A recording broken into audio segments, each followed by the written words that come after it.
Hello, I want to welcome you to my channel. My name is Dale, and this channel is Observer of Anomalous Objects. It's a newer channel, been around for about a year, but really engaging with guests, I guess, about the last 4 months. And we've had some incredible guests like the one we're going to have today, who is Steve Bassett.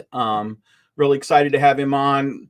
We've themed today's podcast, The Empire Strikes Back, Our Next Move. I want to go ahead, though, and introduce Steve to some of you maybe who do not know him. This is Steve Bassett right here. I'm going to read his biography real quick. This is one of the programs, one of the companies that he runs, Paradigm Research Group. And so let me go ahead and read his bio for you. It says, Steve Bassett is a political activist, disclosure advocate, and executive director of Paradigm Research Group, founded in 1996 to end a government-imposed embargo on the truth behind extraterrestrial-related phenomena. He has spoken to audiences around the world about the implications of disclosure, the formal confirmation by heads of state of an extraterrestrial presence engaging the human race. He has lectured around the world on the political implications of UAP/ET phenomena and given over 1,200 radio and television interviews. PRG's advocacy work has been extensively covered by national and international media, including being featured on CNN, Fox News, MSNBC, and in the Washington Post and New York Times. In 2013, PRG organized and conducted a citizens hearing on disclosure at the National Press Club in Washington, D.C. In November of 2014, PRG launched a 2-year political initiative out of Washington, D.C. that injected the ET issue into the 2016 presidential campaign. Bassett has appeared in many documentary films, and his lectures and interviews are well represented on YouTube. In December 2023, Steve co-founded the Hollywood Disclosure Alliance in Los Angeles, a new media-centric organization working to align those working within the UAP ET research arena with writers, directors, producers working across every facet of the global entertainment industry. PRG recently launched an activist project seeking UAP hearings as soon as possible before the Senate Select Committee on Intelligence, and that's called Shift Storm. And if you look below here, here are the websites and the different links to be able to find the things that we just described. This is one of the things that Steve had put out. He says, time to kick some truth embargo ass. Enough. Apparently, the neutering of the UAP Disclosure Act submitted to the Ad Hoc Conference Committee for the inclusion in the fiscal year 2024 NDAA by Senate Majority Leader Chuck Schumer and the Senate Armed Services Committee member Mike Rounds has emboldened recidivists in the Department of Defense to take the United States and the world back to 1969. And so this is 1969 here. This is The Empire Strikes Back. And this isn't where we want to be. Where we want to be is at the end of the movie, the Star Wars, The Rise of the Skywalker. And so that's where we're heading. Steve's going to help us get there. And so let me go ahead and bring on the legendary UFO, UAP activist, Steve Bassett. Hi, Dale. Good to have you on the show. Yeah, you know the thing about legendary, you know what it implies, don't you? Well, I know where you're going to go around a with long time. Yeah, old. I knew you were going to go with that because I had that video clip, the first podcast we went on, and that's where you went. I thought it was flattering, but when I called you what, old guard? Then I had to define that because you once again, you thought I was picking on you. Well, the thing about now, which is really cool, and in this time, you can be 22 years old and you're a legend, right? You're a friggin' legend. I don't know how old Taylor Swift is, probably 30. She's a legend, okay? That's true. And so that's an advantage of being born in the millennial generation. Unfortunately, I missed that by 2 generations. So legend, fine, no problem. Well, one of the things I was going to say, Steve, that I really enjoy about you is that you're always positive. Every one of the podcasts I've done with you, you have a pretty balanced approach to it. I keep trying to tell people on X, we've got to stay even keeled. We can't get too high. We can't get too low. And one of the things I respect about you is you don't tend to do that, at least not as long as I've known you. I haven't seen you doing that. And so I think that's a healthy thing. And the reason I bring that up is because a lot of people are really, really upset over the AARO report, and they are discouraged, and which is exactly what they wanted to happen, to demoralize the community so that we wouldn't be as engaged. And so that's why we're having a podcast like this. Isn't that right? And we're labeling it The Empire Strikes Back, our next move. But I have one more thing I want to do. I want to set the tone. I want to set the mood for our discussion. And so I've got a video clip I want to play right now. Luke Skywalker and Han Solo rescued the princess, destroyed the Death Star, but their story didn't end there.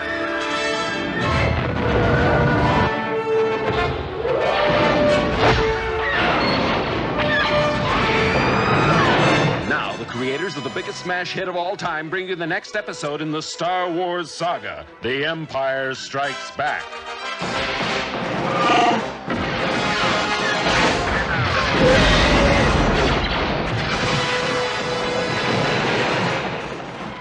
Continuing story of our band of heroes: Luke Skywalker, Princess Leia, Han Solo, C-3PO, R2-D2, and Chewbacca. And introducing Lando Calrissian. Okay, now have I set the mood for this? I think I've set the mood for this, Steve. It's a little more violent than what we're going through here, but yeah, I get the point. Okay. By the way, we only lost 2 of those people. We have lost 2 of those characters, but the rest are still around, including Mark Hamill, who was my favorite. Frankly, I love Mark Hamill. My favorite series. So here we are, and again, great graphic lead-in. Love it. It's good. So I have something I want to, before I kind of unleash you. There's something I want to talk about and get this up front. I mentioned a lot of people are upset. I reached out to a few of the people now. Unfortunately, it was short notice, and so I didn't get as many people responding as I was hoping, but I did get 3, and one of them is Christopher Sharp, and I asked him for his take on the AARO report, and what he said is the report will go down in history as something which momentously backfired on the DoD. And so he's basically saying, hey, they think they're winning, but this is going to backfire on them because this is going to turn around. And I have some things I want to say on that a little bit later, some information I have. Mario Woods was another person. I talked to him for about 2 hours last night, and I asked for his response. The important thing about Mario, and you're probably going to get to some of this within the report, is they really disrespected the witnesses and the whistleblowers that came forward and just basically ignored them. And so I really wanted his take on it because he's somebody that went forward. He had an AARO invitation. I've seen it, I've seen the letter myself. And so I know it's real. So I wanted to get it from somebody who had actually gone and tried to do the right thing. Now, he wasn't a whistleblower. He's a witness. But I wanted to get his, and this is what he had to say. He said, "Hello, Dale. You had asked about my feelings on the AARO office in my 4-hour and 19-minute conversation. My first thought of the AARO office was a positive feeling. Once all the guidelines were read and I verbally agreed, we began and continued till completion. As a Lieutenant Colonel Army Intel officer said, he was writing every word down, and I had reasons to believe a recording was taking place as well. But more importantly, on 2 occasions during the conversation, there were others listening or at the table at that time. I was told they were putting all this info together so Kirkpatrick could go before Congress. What I heard later made me sick, and I'm guessing that's referring to the AARO report. Further, I felt at the time I had been used in this sick investigation that did more harm than good." And then here's the key part. He says, "Many people in my circle feel the same, and will not step forward in this office of AARO if it continues in the current administration, which we know that Kirkpatrick is gone now, but I'm guessing the oversight of the DOD there. I will not even approach the subject with no less than a Congress member and more than one, as I do not want incorrect details spewed out of context concerning my incident. I am no one special, just a security policeman and his partner responding to an affected launch facility at 1 a.m. I hope this office is rebuilt and done correctly in the future. And so, Mario Woods in 1977, the alarms were going off. He's by Ellsworth Air Force Base, one of the missile silos, November 5. The alarms were going off, and they went out there to respond it. And so he wanted to share a story. When he got out there, there was a UFO and some other events that took place. And so he felt betrayed by it. Then I've got the last one is going to be Tom Thompson. Many of you guys in X, you know him as Cortex Zero. He's got the UAP podcast as well. Says last week, the Pentagon and the UAP Task Force, AARO, released a report that reeks of deceit, inaccuracy, and dangerous manipulation. The top brass at the Pentagon and the previous leaders of AARO should be brought to task for this blatant effort to discredit whistleblowers, trample on the truth, and dismiss solid evidence. It's a clear strategy to dodge congressional and public oversight, bearing the truth under layers of obfuscation. There are indeed dedicated and honest individuals within AARO, and the blame for these deplorable decisions rests not on their shoulders, but squarely on the leadership. The public is not ignorant. We know of classified evidence presented to AARO that flatly contradicts their report. Even senior members of Congress are privy to this data. This report is a slap in the face to every citizen, an affront to the serious issue that concerns not just Americans, but all of humanity. We must stand up and demand that Congress act more decisively to enforce transparency around UFOs on behalf of not only the people of the United States, but of the entire planet. And with that, Steve, I'm going to turn it over to you. What is our next step? You can see the reactions. You can see the frustration. You can see that anybody who's looking at this objectively, that this is a sham. And, you know, the question that I have for you is this that they were deceived? Were they deceived by the very DOD they work for? Or was this more of a conscious effort? And we talked about it a little bit in our last podcast about what the purpose of AARO was. But I want to get you on record. I want to get you here saying basically, what's your interpretation? Why did this report come out the way it did? Okay, let's begin by taking your audience back to 1969. I want to point out that anybody 65 years or younger was no older than 10 years old in 1969. Okay. So what happened then is 22 years after Roswell, the United States government and the DOD was just really upset and fed up with the endless interest in the subject by the American people to one degree or another. They kept pushing and investigating and setting up organizations and things like that and wanting the truth. And the people that involved in the national security state just were becoming very weary of it. And so they needed to do something. And so they did. In 1966 and 1968, there were two, I think, half-day hearings in the Congress on this issue. The 68 hearing was probably the most significant. But they weren't a big deal. They weren't filmed. As far as I know, there is no film of these. They certainly were not broadcast, pretty sure. If that is the case and there is film, please give me a link. I haven't been able to find it. So not that many people knew about this. The vast majority of everybody in the world had no idea that this hearing had taken place and J. Allen Hynek had been presented and so forth, James McDonald. So that was out of the way, and I think that was intentional. Let's at least show the flag, little half-day hearing, bring a couple people in, let them say their say. And then they had a problem because Project Blue Book, which was launched in 52, was not able to explain all of the thousands of sightings they were getting. J. Allen Hynek was basically told to find some explanation for all of them until he began to realize, wait a minute, these people are not serious. And ultimately, he turned around on that and became a hero. But even given the fact that they came up with every ridiculous explanation they could, they still ended up with 701 that they had to say, we have no idea what's going on here. But anyway, it was constantly having to deal with this stuff. And so they said, we gotta close down Blue Book. We gotta end it, even though there's still 700 we can't explain.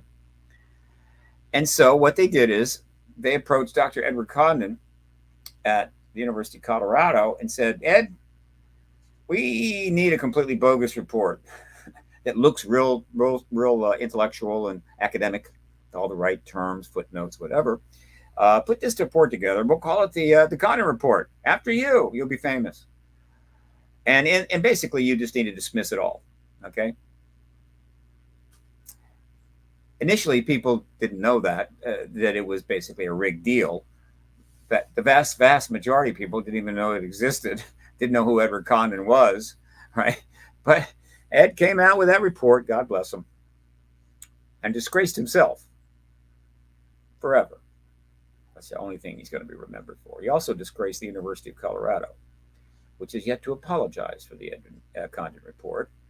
Though they have improved their football team substantially, so they're making some progress. And that was issued, and the government seized on it. Oh, look at this group of esteemed scientists have basically said there's nothing to this, and so we're going to shut down Blue Book. Don't need that anymore. So they closed down Blue Book. How many people in the world knew that? Hardly any. Okay, so, but they had another problem because early on, a group called NICAP, National Investigatory Committee on Aerial Phenomena, was a very formidable group. In the early days, before the truth embargo was really going, people were coming together, scientists were coming together. They had some CIA people on the board. I mean, openly, CIA, high-level people. NICAP was doing very good investigation work. Its advisor was Dr. James McDonald, an esteemed atmospheric physicist. So NICAP was a problem. I mean, shut down Blue Book, but NICAP, they're going to keep investigating stuff, and it's going to make us look bad. So we need to destroy NICAP. We got to get rid of it. And they did, right? Starting right then. How did they do it? Well, not particularly in a very classy way. They went to the CIA people on the board, whoever the hell they were, their names are lost, and said, okay, we got to shut this baby down. Okay, fine. So first they had to get rid of Keogh, who was the one that founded it and very serious about this issue and had done wonderful work. So they accused him of financial improprieties and threw him out. Wow. Then they started shutting down all the chapters that were out there. But the dues were still coming in for a while. And then they spent that money on themselves. Yeah, some fine dining, the odd vacation, until basically it was gone. Now, NICAP limped on. So some civilians tried to keep it going for several years, but it was doomed. Interestingly enough, at the very same time, MUFON became a national entity. I think it's called Western MUFON or MUFON West or something. I should know that. But it existed as an entity, but then it immediately became the MUFON. That's not a coincidence. It's also not a criticism, really. For a number of reasons, there needed to be a national organization. It just couldn't be NICAP. So it became MUFON. Whatever its origin, MUFON is still here, right? 55 years later, stronger than ever. It's really entered the 21st century. It has hired a substantial lobbying firm. It's actually lobbying on the Hill. I tried to get them to do that in 1997. They said, we can't do that. And I tried again a couple of times. We can't do that. And so now they're doing that, which you can do as a nonprofit. It's perfectly legal. So they're lobbying. They've created a huge media operation, MUFON Television, which was created by Ron James, who also does documentaries. He's been up on the Hill several times interviewing members of Congress for MUFON and for himself. So MUFON is going to be a significant player in the post-disclosure world. I wouldn't have said that 20 years ago, believe me, right? But nevertheless, they've become the MUFON we wanted now. So it's 1969. It's all over, right? We got everything. Hang on. I got something weird here. I got to get rid of this. Hang on. What the hell is going on? Hang on. I got to get rid of this. Hell. Just a bonus material here. Hang on. Yeah, this is bonus material we do not need. Get out of here. Come on. All right. And then I got to do this and that. All right. There we go. Probably part of your screen share is what I'm guessing. It was just a freebie ad for George Norrie and Coast to Coast. Okay. Happy to do it. No problem. All right. George has had me on many times. I've done, I think between him and Art Bell, I've done like 35 or something shows. All right. So 1969, it's all done. We're free of all this pesky interest from the general public, right? We can continue to do our secret stuff unimpeded. And they got a good solid 9 years, from 69 to 78. Not much is happening. It's all good. Now, they did have the Cuban Missile Crisis. Almost went to nuclear war there. And the Vietnam War continued to develop and become a catastrophe. And there was that. But they had pretty good years. And then 78, something happened. Mr. Moore and Mr. Friedman found out where Jesse Marcel Sr. was. And suddenly the story of Roswell exploded back into the public consciousness. Research was done, books were written, and the whole saga of Jesse Marcel Sr. began. And Roswell became a big thing pretty quickly. And there was not much they could do about that, since they couldn't make Roswell disappear. They couldn't go down there. Just strip the town down, right down to the desert. You move everybody somewhere else, and then we'll just say, it never was a Roswell. There's nothing there but desert. You should check it out, right? Couldn't do that. So their 9-year hiatus was over. And once again, the torment began. 1978. So over the next 47 years, this issue has continued to advance and advance and advance. And eventually the disclosure movement starts coming into play around 2000. Really in the early 90s. Actually, in the early 90s, the disclosure movement, disclosure activist movement starts to get going. Stephen Greer was clearly a leader there.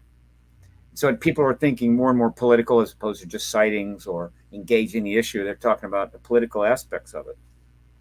Early 90s.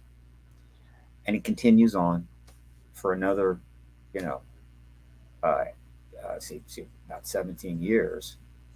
I entered in 96. Did what I could do. I came in with no resources, but a clear purpose. And so 17 years go by, and in 2017, a breakthrough. And that breakthrough was that 10 members of the military intelligence complex made a decision to go privately after leaving government, at least government salary. They would come forward and address the issue openly and put their names and bios and photos on the line. And you can easily find out who those 10 people are. Just go in the Wayback Machine and check out the early website of the To the Stars Academy of Arts and Sciences, though you can also find descriptions of that. That was a major event in 2017, October.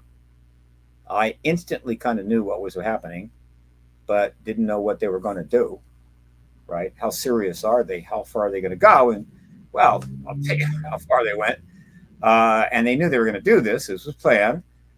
They were able to get their hands on 3 gun camera clips of UAP intercepts by our fighter pilots, fighter planes. Clearly, UAPs thought, we don't know if they were extraterrestrial or not, doesn't matter. There'd never been any formal releases of any gun camera clips of UAP intercepts by any country in the world. And they delivered those to the New York Times along with a full story regarding the program named ATIP, which wasn't its formal name. It was originally OSAP. Don't ask me to name OSAP. It's just, whatever. That had been funded by a very important member of Congress, the Senate Majority Leader Reid, and other people were connected to that, like Robert Bigelow. It was a big story. And this story was run in 2 segments in the New York Times, December 16, 17, 2017. But more importantly, it was run on the website because it was 2017. There were websites. There weren't any websites in 1969. And so, boom. I mean, that was it. Boom. All of a sudden, this is now definitely a much higher level of real. And so other media started covering it, and an onslaught of media coverage began. On my website, paradigmresearchgroup.org, under resources, under print media archive, where I have logged in now 15,000 articles. You can link to 15,000. There's a certain number that are dead links. Some cases I had the copy of the site on my hard drive. Some I didn't.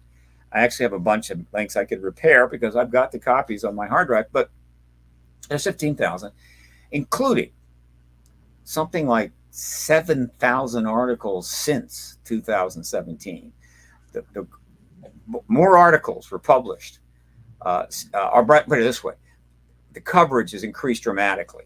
Those 15,000 articles that you see linked on my website are triaged from 30 to 40,000 articles that are just too fringe or not substantive in terms of the venues, not strong enough, whatever. But in terms of technically, you could search and bring those up. Yes, probably 40,000. So this is 15,000 of the best stuff, the good stuff, right? So the coverage expanded. And so I realized, my God, this thing is taken off. Unfortunately for me, the game it was underway, and I was not on the field. I had left the country in 2017 in the spring there, and went to the UK to grieve. And I was there when the To the Stars Academy came out, and didn't have any money, and the situation was kind of limited. And then when the articles were printed in the New York Times, oh my God, I wasn't able to get back to the U.S. until February. And by that time, the game was underway. I was off the field, and I kind of came in and said, "Hey, I want to play." And they said, "Yeah, get on the bench, sit on the bench there. We're working here." So I kind of missed the boat. Been kind of trying to climb back in that boat ever since. But in any event, this was major, and I knew it, and I was back in America, and I was going to engage it. And so everything, the history is going to focus on the most is what happened between 2017 and now. It's essentially a little over 6 years, right? Late 2017, so about 6.5 years. And very quickly, the first 3 years of that was huge media coverage and a whole lot going on behind the scenes, meaning that witnesses started coming forward, and they were being taken up on the Hill to talk with members of Congress, possibly staff members of certain committees. This were private discussions, not for public, just to educate members of Congress on giving them firsthand education. And so the Congress was getting a learning curve that was going on, plus tons of media coverage. Certain members of that original 10 were doing a lot of podcasts and interviews and what have you, and just getting the word out. And so this thing is building. It took 3 years of that. A lot happened. Huge amount of coverage, huge amount of interviews and what have you. Until finally, enough substrate had been laid down, enough structure, enough of a foundation for the next step was in place. And the next step began. And that was on December 23 of 2020, when the first legislation ever on the UAP issue was put into a major bill, the COVID relief bill, $2 trillion bill, kind of slipped in there, not too long, by the Senate, the chairman of the Senate Intel Committee, Senator Marco Rubio. And that was a milestone, huge milestone. Understand, that didn't happen just because he woke up one day and said, yeah, I think I'll do a little UAP legislation, throw it out. No, 3 years of education, both in the public and behind the scenes, have been going on because of the work of some very important people that eventually will probably get the Medal of Freedom. So he put that legislation in. The most notable aspect of it was there would be a report back from the DOD. They hadn't been asked to do that in a while. Both classified and public report, no later than June 25 of 2021. And so they came up with that report. The classified report, of course, went to members of Congress. They got some more education. And the public got about 11 pages. Wasn't a big deal. It's okay. What was important is they got the report. And so each year after that, another tranche of legislation. There have been 4 signed in December of 2021, 2022, 2023. 4 tranches of legislation, each one more extensive than the other. Meanwhile, the media coverage is continued and so forth. And so in this 7 years, we were marching towards disclosure, confirmation by the president of the ET presence. It was being set up. It was being done in an appropriate way. It was taking too long. Yeah, it was taking too long even before the end game began in 17. But right. We know why that was. The truth embargo was in total control. But it was taking too long since 17 because the events in the world were, as usual, negative and very distracting and tough to deal with. Lots of nasty things happen. Yeah, worldwide pandemic, millions dying. That's a drag. Another war in Europe, really bad. And then an absolute awful events in the Middle East, all of which are going to have downstream consequences and are tying up resources and political capital. And then, of course, the United States happens to be going through perhaps the most bizarre, extraordinary, wild-ass era of politics we've ever seen. Now, I can't speak for the 1800s. I know it got pretty weird. I mean, they were caning each other in the Senate on occasion, the odd duel. But based on what I know about the 1800s, it never got this bad. This is insanity, right? This is the oh God, the names of movies slip like they used to be. Anyway, the John Belushi movie with the food fight. What was that? Animal House. Yeah, Animal House. And then, of course, the one with Jack Nicholson, One Flew Over the Cuckoo's Nest. It's that kind of politics now. And so that's why those movies are important. One Flew Over the Cuckoo's Nest, Animal House, they were preparing us for these times. So it's like, we're okay, I get it. I understand. I know how this goes. And so all of that has dragged this out. Okay, fine. But it was going somewhere. And this, for the 1000th time, is the one thing that you need to take away from this interview to help you keep your sanity and your digestive system working in a reasonably effective way, is that all of this stuff that starts really with the To the Stars Academy people coming forward and the media coverage and the witnesses coming forward and the podcasting and the interviews and the education of the Congress and then the legislation and the creation of the UAP task force and the creation of whatever the hell else came after that. And then finally, AARO, a good name and a good acronym, no problem. It landed on a very good place, all domain anomaly resolution office. Love it. Okay. And that and so forth and the laws that were being passed. All was being done knowingly in order to prepare the United States and its government and the Department of Defense for the day after confirmation. It was all being built and structured and set up so that it was in place the day after the President of the United States, based very much along the process that was happening. There was these things that they were doing to set up the structure in support of disclosure when it came was helping to advance disclosure. The two were happening simultaneously, right, in a sense. Right, the disclosure process is moving forward. Along with it is the setting up of the post-disclosure interface. Because if they did not do that, if, say, let's go back 7 years, let's go back to 2017, right after the election, right? I don't know, China's sitting over there and they didn't like the outcome of the election and you say, oh, this is not going to go well. Let's do something. Xi Jinping is talking to his advisors and they say, you know, China is the oldest civilization probably on the planet right now.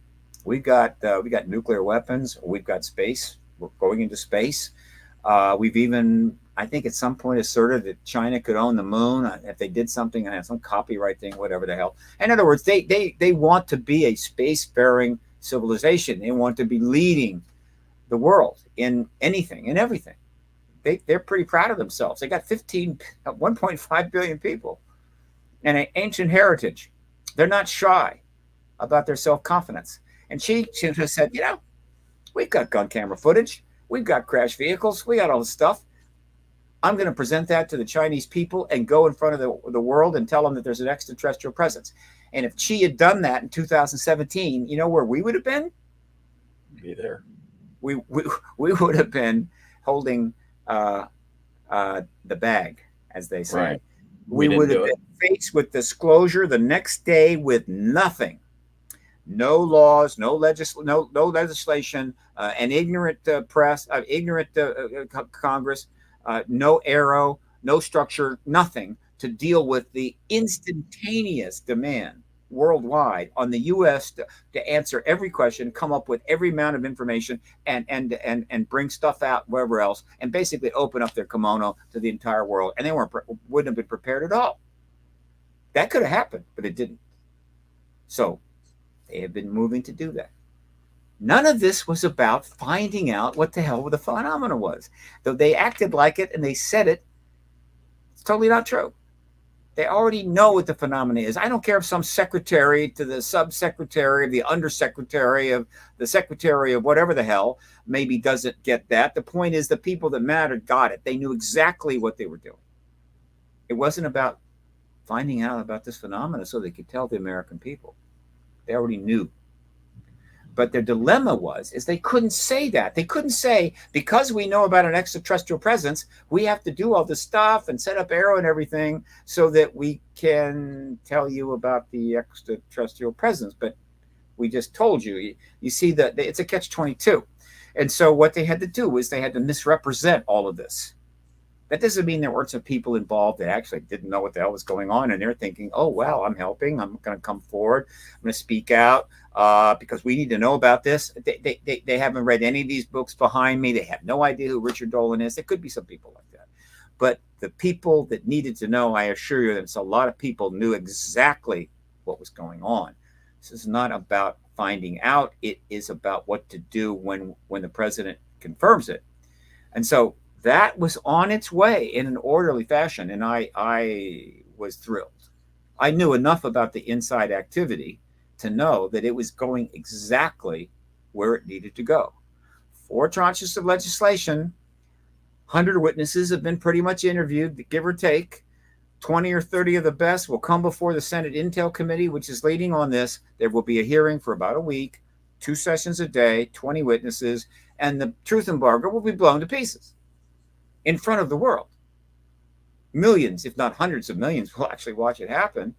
And the president will then be able to, in a nonpartisan, non-political way, come forward and say, I've watched this, and my top people have watched this. We've conferred. Clearly, the evidence is clear. We're not alone. And I'm making inquiries, and I know you want to know more very soon, and I'm going to help that happen. And by the way, as you know, some legislation is in place to facilitate that. And so I think this is going to be exciting, and I'm looking forward to learning so much more about this as you learn about it. Something like that. That's disclosure. Boom, it's done. We were headed there. We were doing just great. And then, they call it a black swan event. They call it a sudden squall that came up you didn't see coming, and your boat's moving along, and suddenly you're in 20-foot waves, doing this. And the squall, and I say this in a positive thing, believe me, this is not negative at all. The squall was named Major David Grush. David Grush was not supposed to turn up on the field at this particular time. David Grush certainly was going to turn up when he turned up in front of the sat in front of the Intel Committee, along with a lot of other David Grushes, and testified to the Senate Intel Committee and asked their questions, leading to disclosure shortly thereafter. But this thing has been dragging on, and there's so much happening, and so many moving parts, and so many people, those that thought they really could control it and drag their feet a little bit. Well, they just found out what that meant. And they could have gotten disclosure back at 18, 19. They could have done it. Let me ask you a quick question. She would have. Let me ask you a quick question, because I know this is, a lot of people are probably wondering the same thing. David Grush was what kind of, there was a path that they were going on, correct? That's what you're saying. And everything is moving forward very nicely. Yeah. Okay. Here's my idea. Here's my thought on it. Is what derailed it not necessarily that David Grush came forward, but what he revealed? I mean, would they be okay? Would we have the same AARO report today if he hadn't mentioned reverse engineering and crash retrieval and alien bodies? Would we be where we are with this report, or would we have a different report? We can't say for sure. All I can say is that following everything as closely as I have, I got a pretty good idea what happened. I can't go back and say, well, if that hadn't happened, no, it's way too many moving parts in this process. But here's what I can say. David Grush was known in the inside. He was working for the UAP task force. It was known that he had been given extraordinary information from some firsthand people working in USAPs about non-human tech and bodies, lots of it, and that it was known in the inside that he had contacted some of his intelligence colleagues that he had encountered over the years who had clearances, and he contacted them and asked them if they could confirm it. A number of them did. Yeah, that's true, David. And so, whoa, big deal. And so he reported that to the Senate Intel Committee. And the moment he did that, meaning the Intel Committee was told this some time ago, okay? The moment he did that, there were some people that were not happy about that. It was like, ooh, David, why'd you do that? Why didn't you just sit on it, right? It was a big information. Just do your job. You have to go to the Intel Committee with that. And so they started giving him a hard time. Nothing unusual about that. People in the military going back decades and decades have addressed this issue and been given a hard time. But none of them were part of the UAP task force assigned to address this issue. And so they started giving him grief, and he is a guy that served at least two stints in Iraq, and he's very smart, and he wasn't going to put up with it. So he did something they maybe didn't expect. He filed a formal complaint with the intelligence community's Inspector General. I believe it was Thomas Monheim. Yeah, and he walked in the door. Not, representing himself. He walked in to make his case to the Inspector General with the former Inspector General of the Intelligence Community, Charles McCullough, as his lawyer. Smart. That tells you how serious that was. And he got relief. They acknowledged the truth. They acknowledged the fact that he had legitimate material, from at least material that was his story was not just made up. I mean, it was processed. They understood that, and they gave him relief. So he goes back to his job, but that's not the way it works. Any woman that's filed a restraining order against their lunatic boyfriend that's threatened to kill him 10 times knows that restraining order basically isn't worth it. Damn. Right. Good analogy. Sometimes it works, but no. And so he started getting more anonymous threats. It couldn't be traced. And that went on for a while. I think he also talked to AARO, but AARO wasn't going to do anything. He may have talked to Kirkpatrick directly, but they couldn't do anything about it. What were they going to do? They're not being set up to disclose the ET presence. They're being set up to prepare for disclosure. And so they wanted nothing to do with it. That didn't help. And enough death threats came in that he said, I've had enough.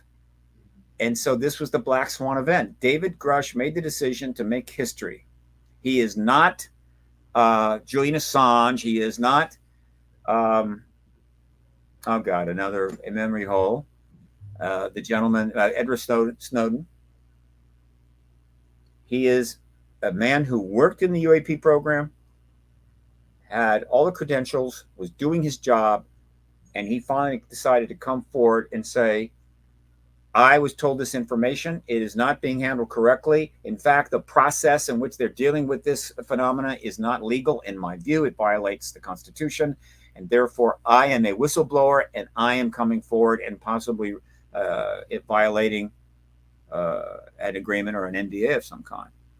And he knew what he was doing. It was done in a very sophisticated way.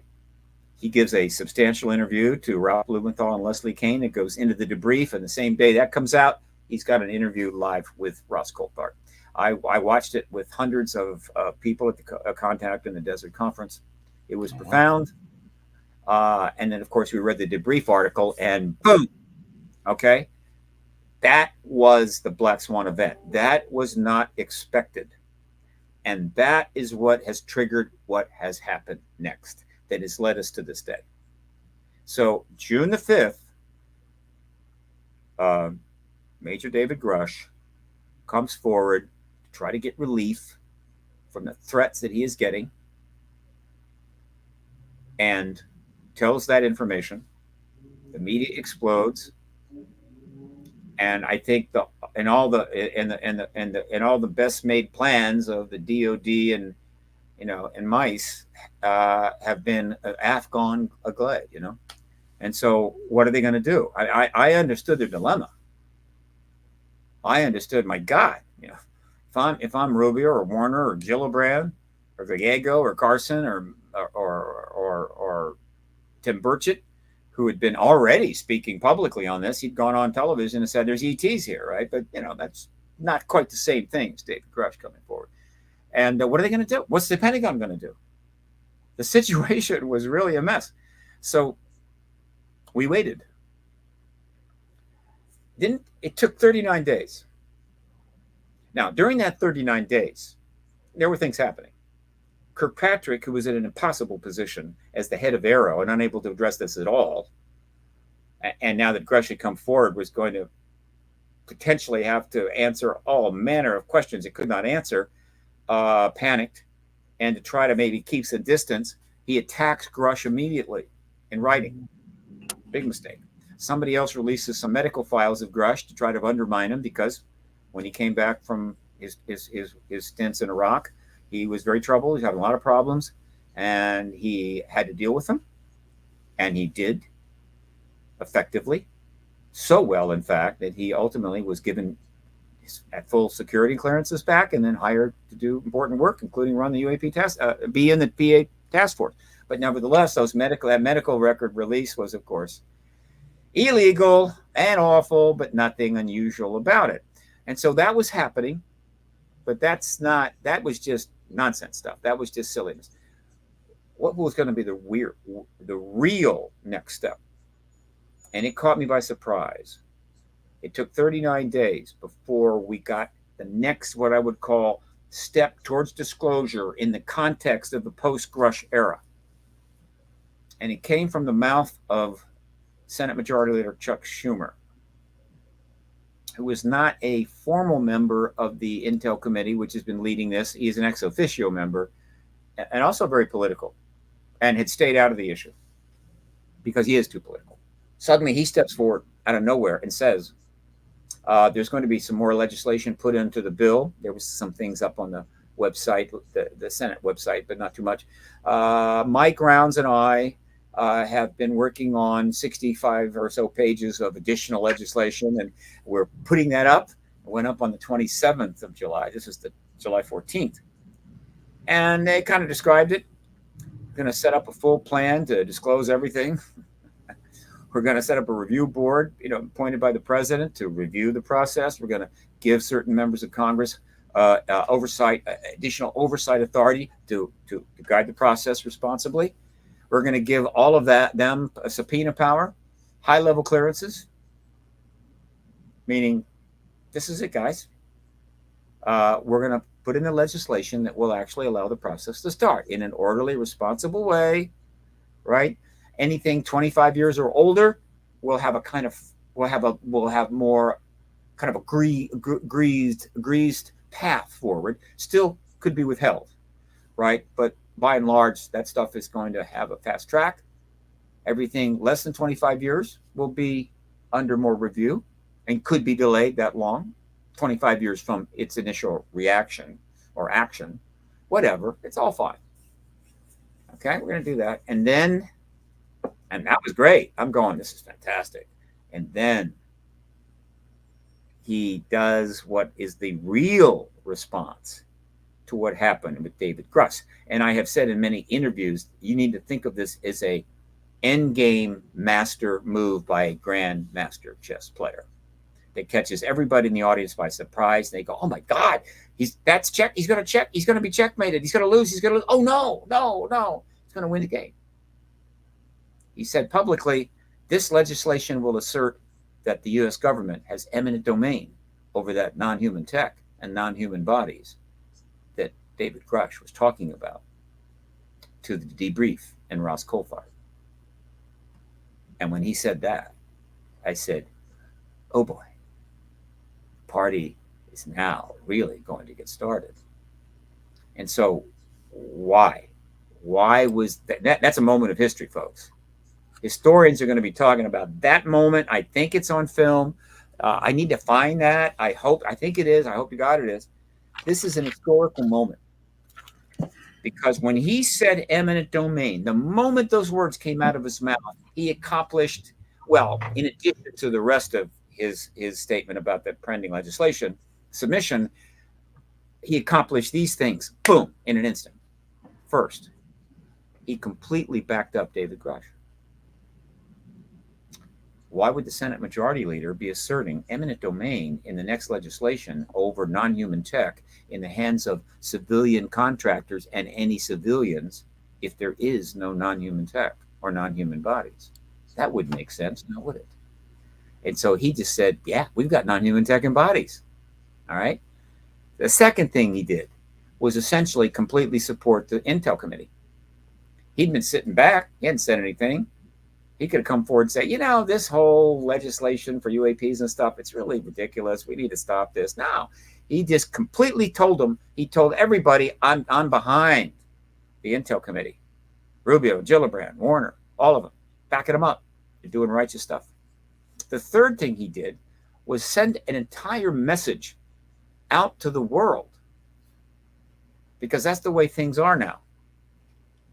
So when he makes that statement, eminent domain, and talks about that bill, everybody knows that's going to go up on the legislative site for the Senate in a short amount of time, which is the 27th of July, where it'll sit there festering for months until the conference takes place, late October, to decide the final language of the bill that will be put back before the House and Senate to be approved and then submitted to the president. So we do our bills.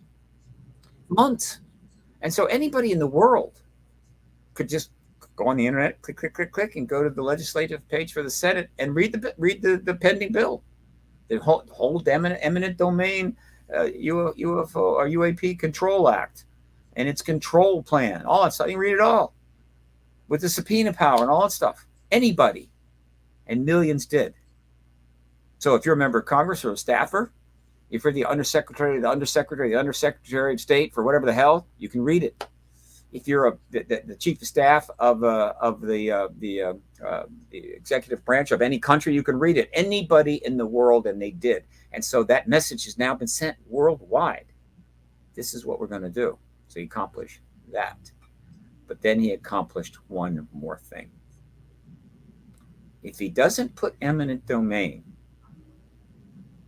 the situation would have been a little different.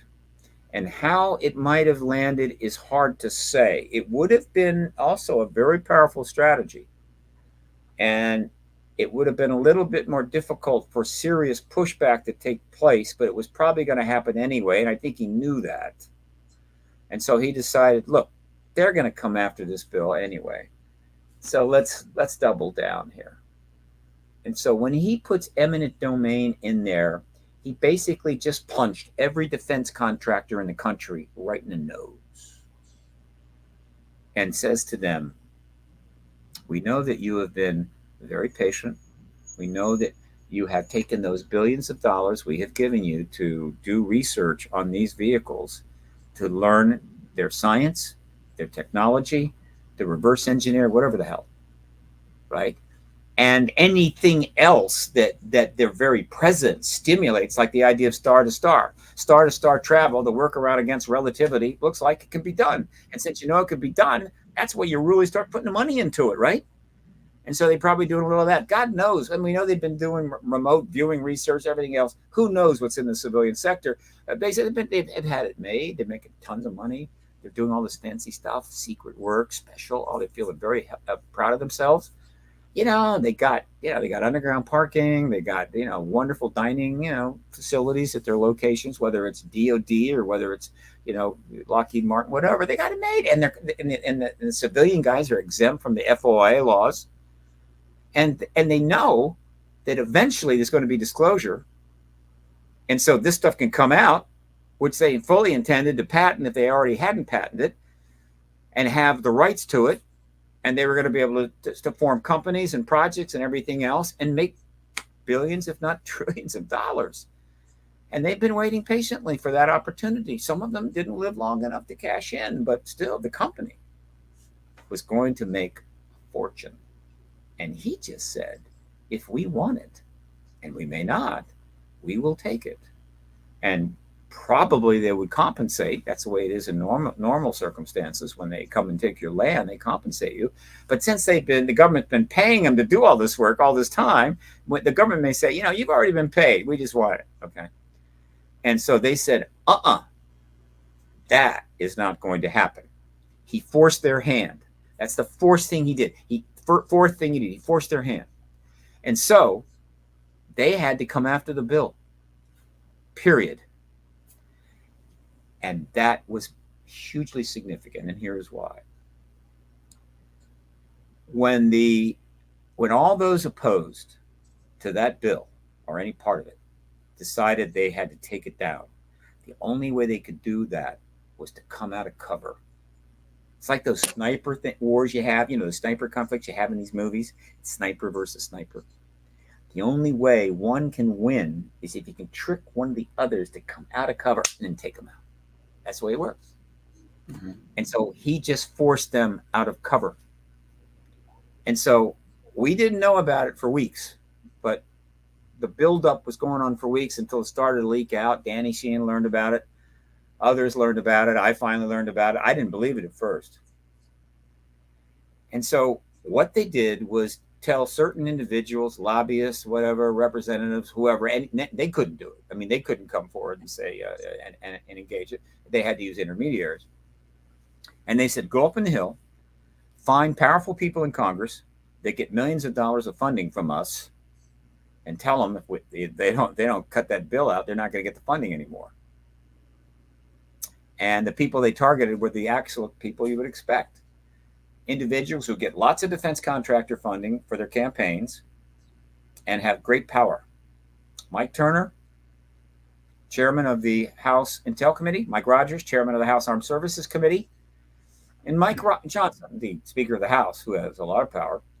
I don't know if Congressman Johnson gets a lot of contributions from the defense contractors. I haven't looked yet. It's possibly doesn't, but nevertheless, he's very powerful. And then Mitch McConnell. And so what they then did was then get in touch with the people in the conference, whether it be members or staffers, and basically say, got that bill. You got that bill. It's that simple. Or you're going to lose your executive dining room privileges, right? You're going to get a really awful parking spot in the Capitol parking lot, whatever. Cut that bill. And they did, right? They did. And Schumer might have thought that, well, there was a couple of ways it could have gone. Either way, Schumer wins. He might have thought, look, the eminent domain is so harsh that we might be able to use it as a bargaining chip to keep the rest of the stuff. And overall, who cares, right? Oh yeah, so those companies get rich. If we get disclosure, that's a win. But that didn't go down. They took everything out except the essence of the bill. So they strip out the eminent domain, they strip out the subpoena power, they strip out the UAP review board appointed by the president, and they strip out the clearances that, well, there's nobody to give clearances to. And so they strip all the powers out, but they leave the essence, meaning, oh yes, this stuff has got to come out of the dark, deep spaces, and it needs to be looked at, and ultimately it needs to go forward and then be given to the public and then archived in the National Archives. That's kind of all in there, but there's no power to do it. So they're going, it's a win. Okay? That's what Schumer did. But you see, here's the problem they have. In order to do that, they had to come out of cover. It had to be obvious, and it was. And so what did that tell the world? The defense contractors are in no way going to allow the government to have eminent domain over that non-human tech and bodies we have been working with or studying all these decades, which means they just confirmed that the government has non-human bodies and non-human tech. And so Grush has confirmed it. Schumer's confirmed it. Now that the defense contractors are confirming it. Tim Burchett is going on every show he can and saying there's an ET presence.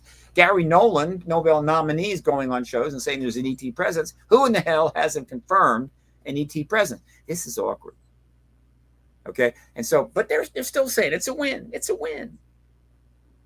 And then can we stop for just a second? I don't like interrupting your dialogue. No, that's okay. It's really good. That's okay. But because this has been brought up, and maybe because we mentioned it in previous podcasts, but the issue of eminent domain, people are saying, well, it really doesn't matter. If the government wants something, it'll come take it. But my question for you is there a possibility that some of this stuff, or maybe even a lot of this stuff, isn't in the U.S.? And so the U.S. would have no eminent domain over it. So that's just one of the questions that have come up to me. Well, people are saying, well, if they want it, they can come get it. Yeah, two answers. Yeah, if it's not in the country, probably they can't do that. But if it's in the hands of a U.S. citizen, a civilian outside the country, I think they could. Yeah, they didn't have to. They could have left that out of the bill, and then move later to assert that. Right. Meaning, put it in the bill, get all of that. The bill gets passed, which is incredible. It's an incredible bill. And we're underway, probably leads to disclosure. And then after disclosure, they could then pass a law giving eminent domain. They could have done that, but they didn't, did they? So I believe that Schumer knew exactly what he was doing when he put it in and put it out ahead of time. One, because again, it would be a bargaining chip, and two, the resistance to this issue was still not going to go away, and they could still gut the bill. And so if he doesn't put it in and they gut the bill, then he's missed the opportunity that provided. In other words, if I put it in now and they come back after the bill and try to strip the eminent domain out, they are confirming the ET presence. They can't help it. It's and that's why it's the genius chess move, right? They can't win. And so that's what happens. Okay. So I'm happy. It's great. They stripped the bill. And I think that the executives at these huge defense contracting high-tech companies were celebrating in their executive dining rooms, having some lobster bisque and a nice rosé. And then watching TV. I'm sure they always have TVs in those rooms, news up, so they keep tabs of things, music playing. Chuck Schumer steps into the Senate chamber along with Mike Rounds to read something into the record. And that's out there. You can find it, right? And you should do, and you should find it. You should use it as one of your leading clips. This is called reading into the record, and most people don't know about it or understand it well, but It means that they're in the chamber and they're talking to a camera, but there's probably not a single other person in there except maybe the camera operator. There's somebody there. They're just speaking into the camera. Why? Because it's in the chamber, and that puts it in the congressional record. It has to go in the record. And so he and Mike both speak, and basically what Schumer says is, we're so disappointed that the bill was, how would you say, disassembled. However, and we're a little irritated with the Republicans who led that disassembly. However, we're going to keep fighting. We're going to push this forward, blah, blah, blah, and it's over.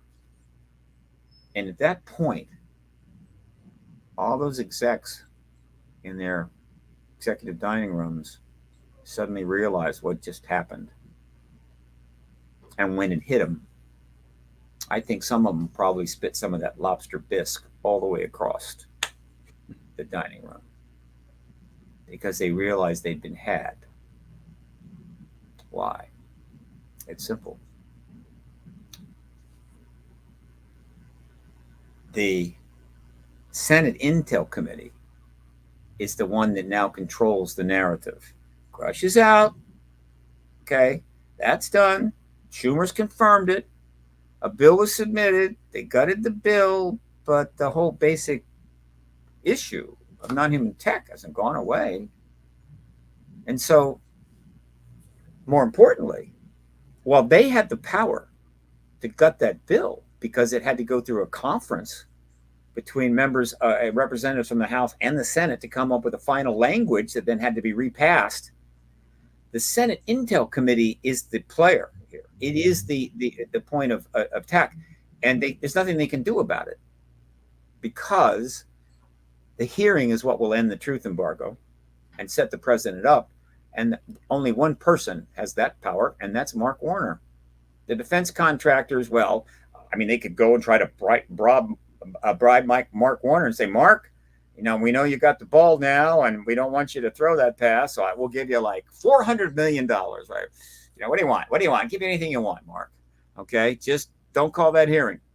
Now they can't do that. You could kidnap them. They'll be replaced. Probably by Gillibrand. They could ransom them off. I don't know. There's just not a damn thing they could do. The Supreme Court cannot stop Mark Warner from holding a hearing. The president cannot stop Warner from holding a hearing. Nobody can. And so he can hold it anytime he wants. And when he does, lots of David Grushes are going to sit down in the chair in that magnificent Intel committee room. I'm going to get a picture of that on my website. Find one yourself, Dale, and you can stick it up there. It's gorgeous. It's much nicer than the committee room that was okay that they held Grush's hearing in. This is the big time. And he can hold it anytime he wants, and those witnesses are ready to testify, and there's nothing they can do about it. But it gets worse because they know that if those hearings are held, the president will confirm. That's disclosure.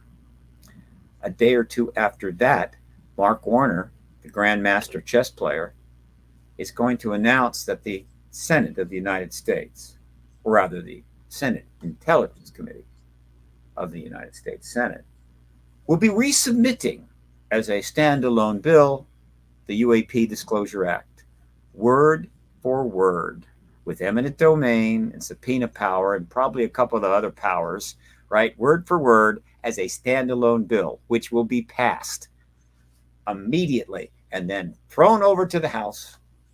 And whoever the hell is the House Majority Leader at that point, who they change every couple of weeks, is going to be faced with the decision. Do we try to reconcile out some of this language here? Or given the fact that the whole world now knows there's an ET presence and we do have ET technology, do we not just pass it? And of course, they will pass it. And the sympathy for the defense contractors and their desires to make billions of dollars in the post-disclosure era by patenting everything ET they can find, gone. Now, the public and lots of little small companies are going to make fortunes, mostly selling ET t-shirts, disclosure t-shirts. They're going to sell millions of them. They're making gazillions of bucks. But the defense contractors are screwed. Now, the government could still be generous, let them have some tech, take some tech, and then come back at them to do a joint venture. They could still be nice, but they haven't improved their position. And so that is where things were as of March the 8th.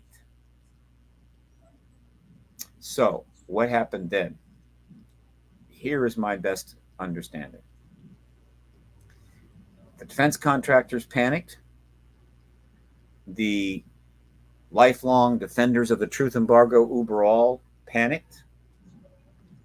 Everybody in government that's got a real bad public relations problem, should disclosure take place, panicked. And they said, we got to kill the whole thing. We got to literally obliterate it. We got to nuke it. Got to nuke that puppy. It's going to be messy, but that's what we got to do. And amazingly enough, that's what they tried to do.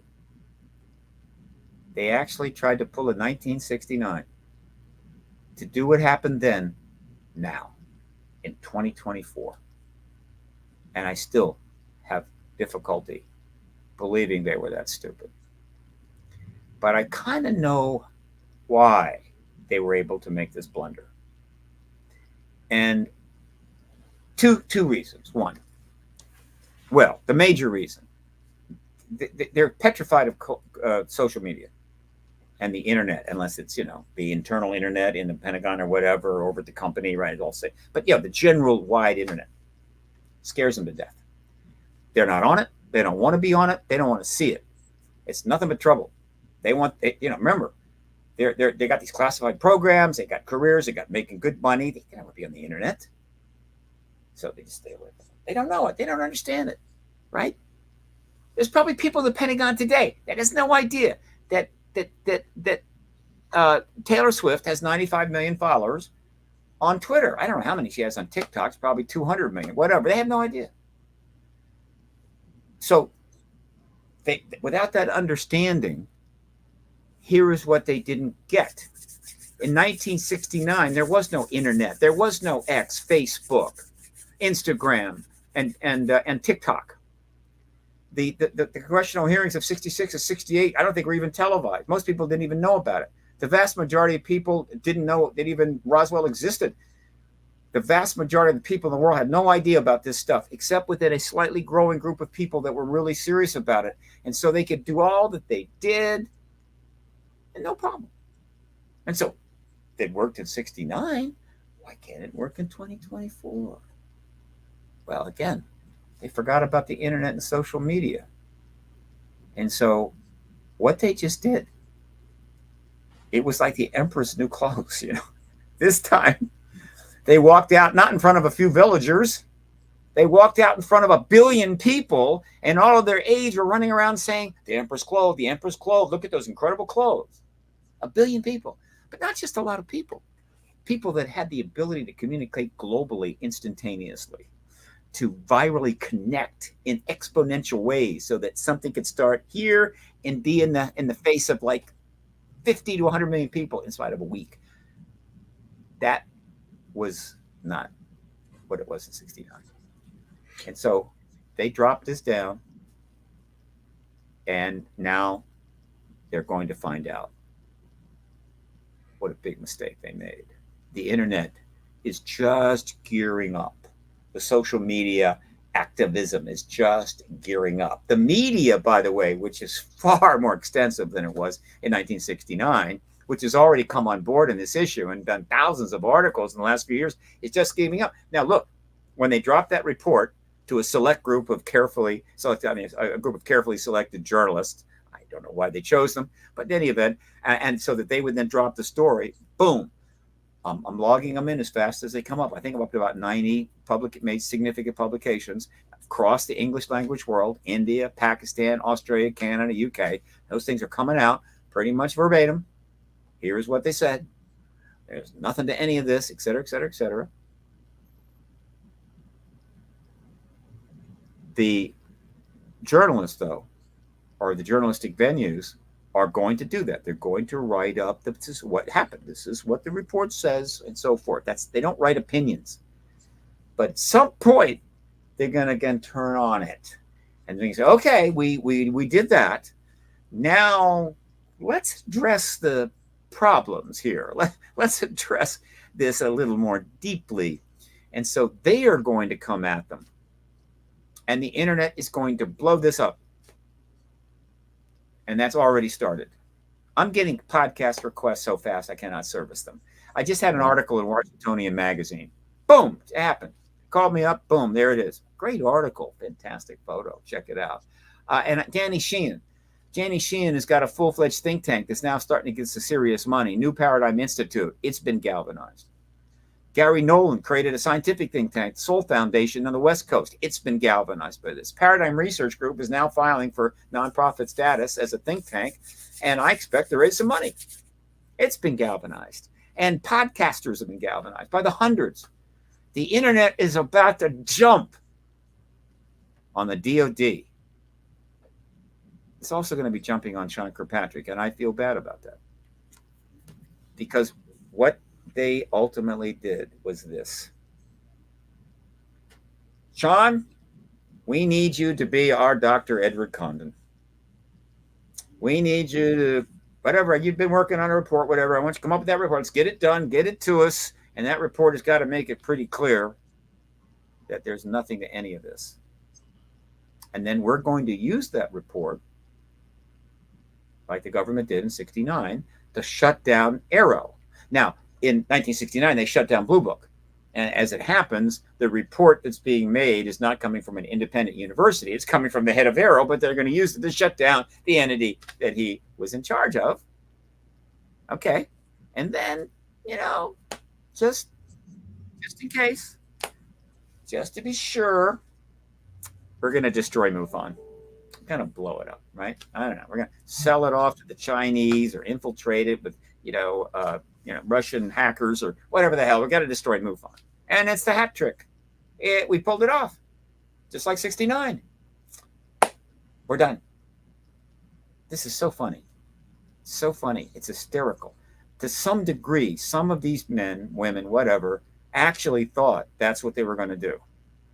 And that's not going to happen. Here is what is going to happen. Sean Kirkpatrick was a patsy. He was used. He was set up the day he was sent in to be the head of AARO. Good man, good career. He's not the villain here. He was in an impossible position. He handled it not too well. He is not the villain. Here is the villain. Well, it's the defense contractors, of course, and all the members of Congress, the people I mentioned that gutted the bill and all that stuff. Yeah, they're villains, but that's what they do. I mean, they're villains all the time, right? The people that authorized the report, that it allowed it to go out the door, and that starts with Lloyd Austin. Lloyd Austin has a prostate problem. This is a much worse problem. And he has to go.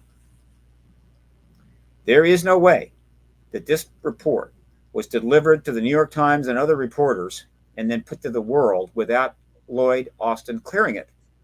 It's inconceivable. And if somehow that happened, then Lloyd Austin needs to fire everybody connected with that.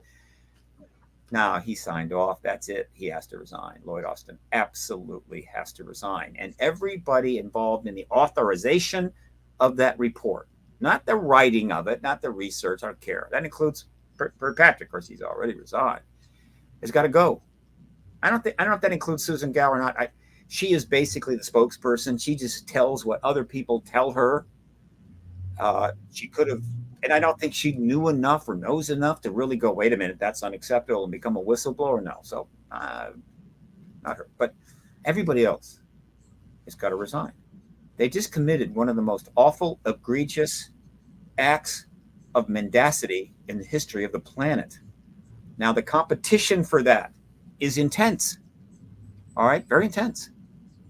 The Department of Defense, meaning the Secretary of Defense, McNamara, and the Department of Defense lied quite a bit about the Vietnam War, getting in and why we were there. And the result of that is a whole lot of people died, a couple million.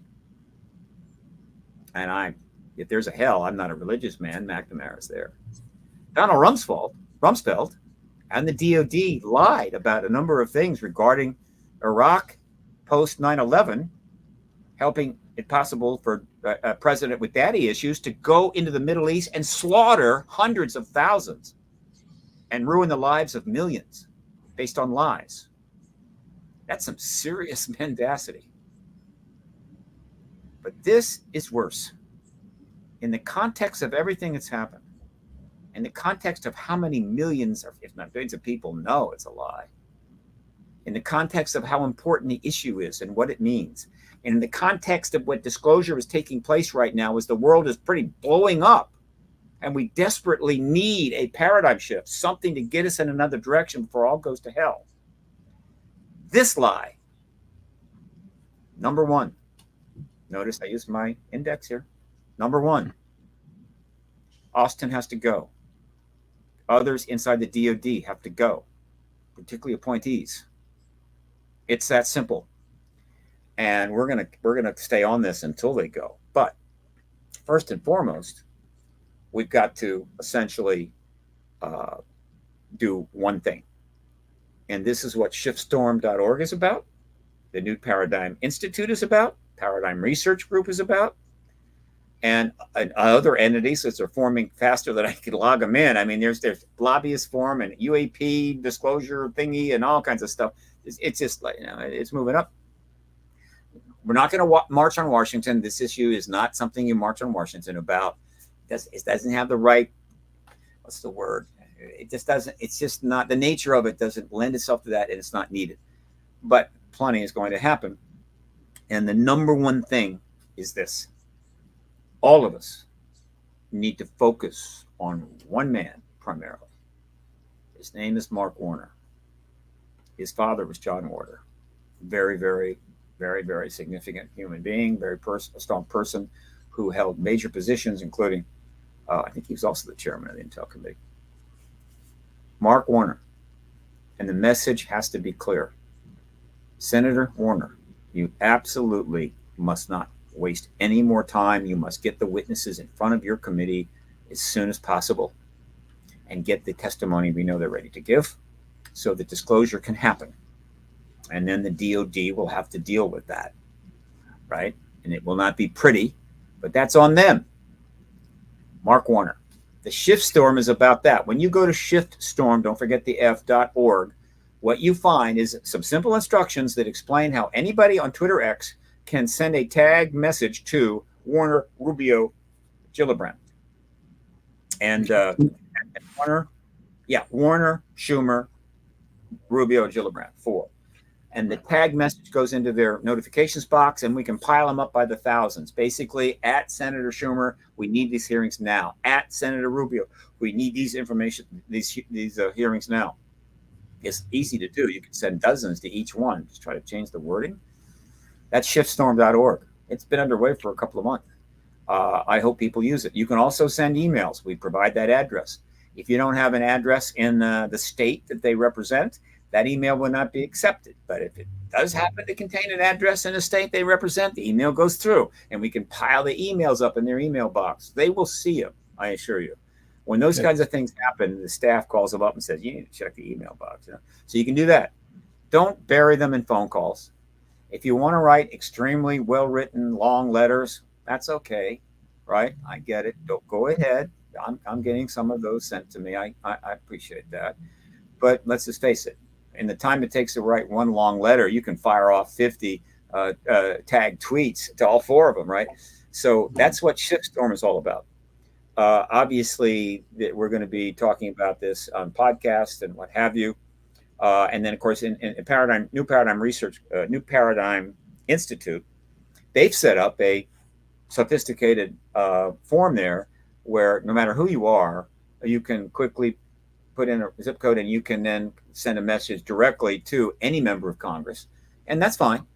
Send all the members of Congress the fact that, boys and girls, we need Senator Warner to hold a hearing. We need you to start paying attention. You don't have to send that message to Tim Burchett. He's paying a lot of attention.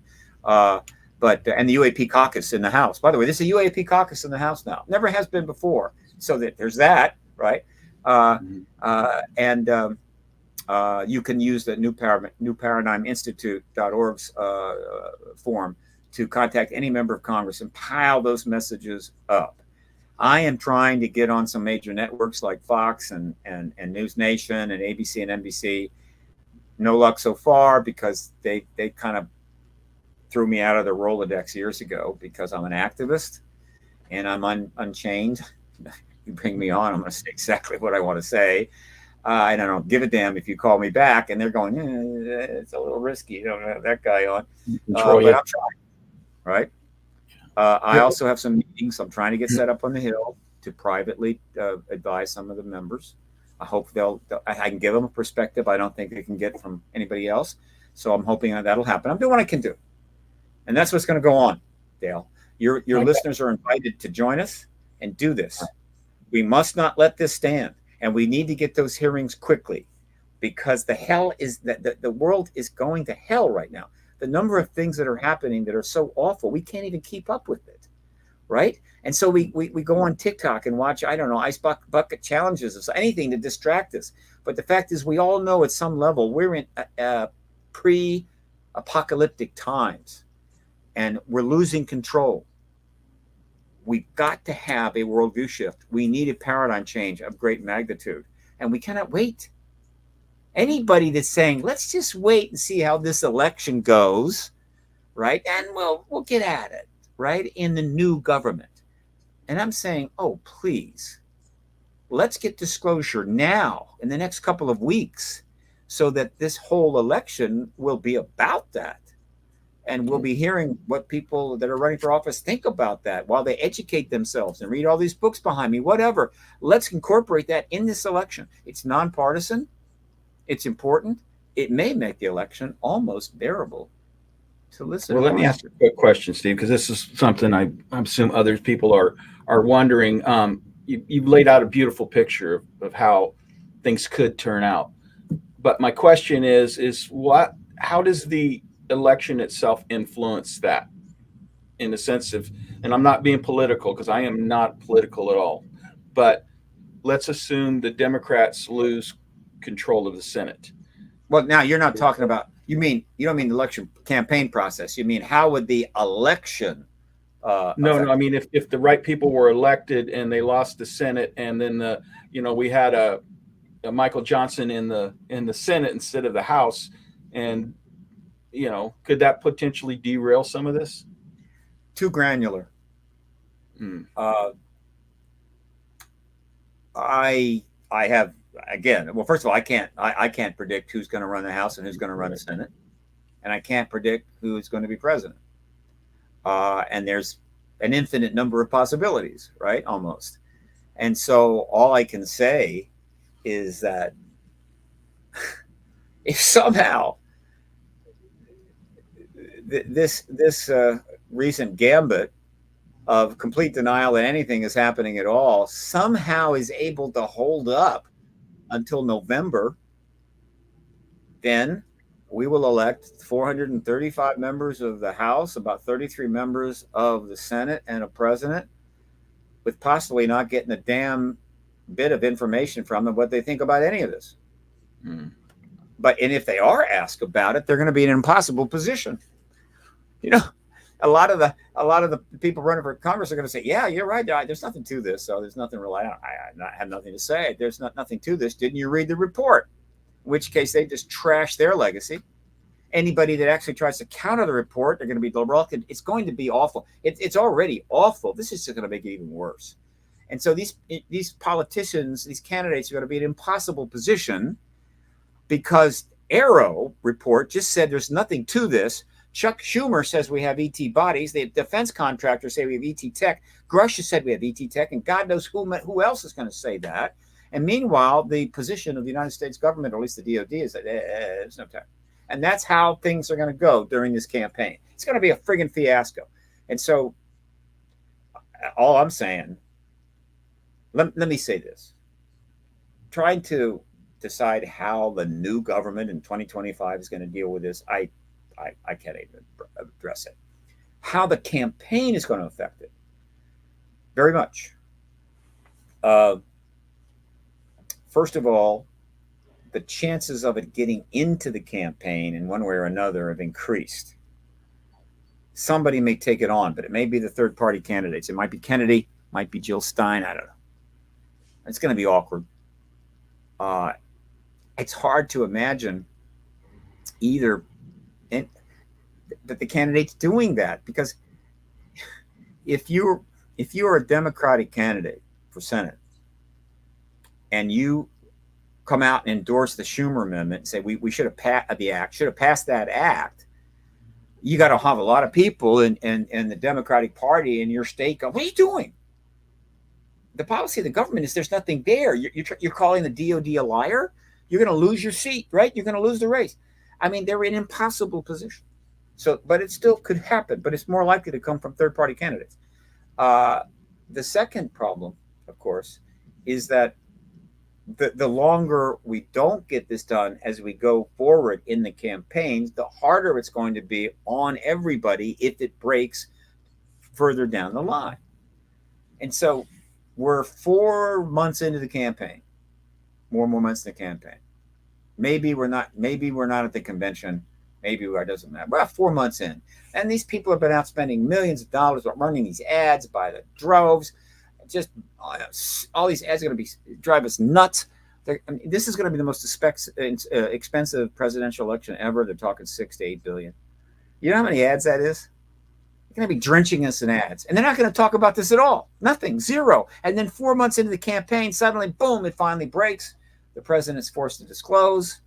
And now everybody is sitting there and going, yeah, I haven't really talked about this. And then they're going to start getting questions like, candidate so-and-so, did you not know that the fact that report was a complete lie? Did you not know that what Burchett and the others were saying and Grush was saying and everybody else was saying was true? Were you that stupid, that ignorant, that out of touch you didn't know about that?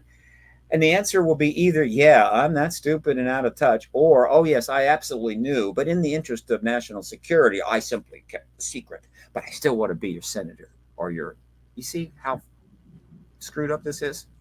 So the longer it goes, the worse it's going to be this candidates, unless they can keep it off until finally the election is over, and then we can deal with it legislatively by a bunch of people we elected that didn't have the guts to speak to it at all.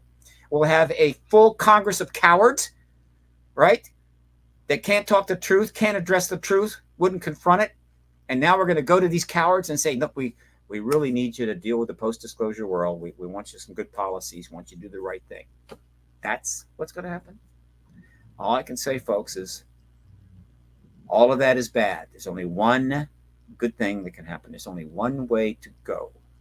Warner needs to call the hearings in the Senate Intel Committee next week. He needs to pay the airfare and the hotel for every witness out of town. He needs to put them in front of 100 million people, and his committee will ask highly intelligent questions of these very trustworthy and righteous individuals, almost all of which will have military careers and are under oath, so that the president can confirm the ET presence a few days later. And on the way, Lloyd Austin needs to quietly resign for medical reasons. Maybe a few others will retire. I encourage them to do so, because once this thing blows, everybody associated to that god-awful report is going to have to answer for it, to history and to the American people. And it would be better if they were already relaxing on a porch in St. Petersburg and not working in Washington, D.C. Well, the one thing that I think you've illustrated, and I hope everybody's listening and paying attention, is our best chance to see this happen is now. Doesn't mean it can't happen later, but it needs to happen now. Can't happen too soon. We can't guarantee what the Senate and House are going to look like after the election. We may be fine, but we don't know that. No, we can't guarantee there won't be a nuclear war between now and then. Yeah, I mean, we're dancing on the edges of that. Okay, and would disclosure of the ET presence prevent it? I don't know, but I can make a case that it could, and that's better than what we have now, which is nothing. Right? The only thing standing between us And a nuclear war is the policy of mutual assured destruction, meaning nobody would start a nuclear war because then they would be destroyed. That's what's kept us going all these 77 years. And it's so riddled with holes, it's not even funny. And so you've got terrorist organizations out there that probably have access to nukes. They could blow up a city. What are you gonna do then? Who are you gonna respond to? You've got the Russia. Every week, somebody in the Russian government comes out and says, we're going to use nukes. We're going to use nukes. You know, my thinking is, and somebody tells you what they're going to do with nukes, you should believe them. Right. So, yeah, a nuclear war would be probably a problem. It would definitely pretty much make irrelevant who wins the congressional races or who is president in 2025. I don't think that's going to be relevant anymore. But could it happen? You bet it could happen.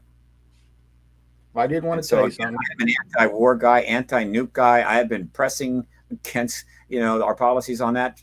Others have tried to get nuke elimination or nuke reduction, failed. But that's always there. It's always been part of my general message. The overall anti-war and nuclear weapon elimination efforts have been complete failures. I don't think they're even trying anymore. Nothing against them. I'm just saying, where are you? I mean, I get it. You can't make any traction. Nobody wants to talk to you. It's like, hey, if they go, they go, right? We built them. We paid for them. We probably should use them, right? Right. And maybe it won't happen. Taiwan will get invaded by China. 100,000 people will die, but we'll go, we don't want to, let them have it. Nobody will accidentally launch a nuclear torpedo. Oops, damn it. Didn't mean to do that. Blows up a Chinese aircraft carrier, nukes it completely. I'm not whistling here in the dark. I am telling you, this is what the national security people are losing sleep over every single day.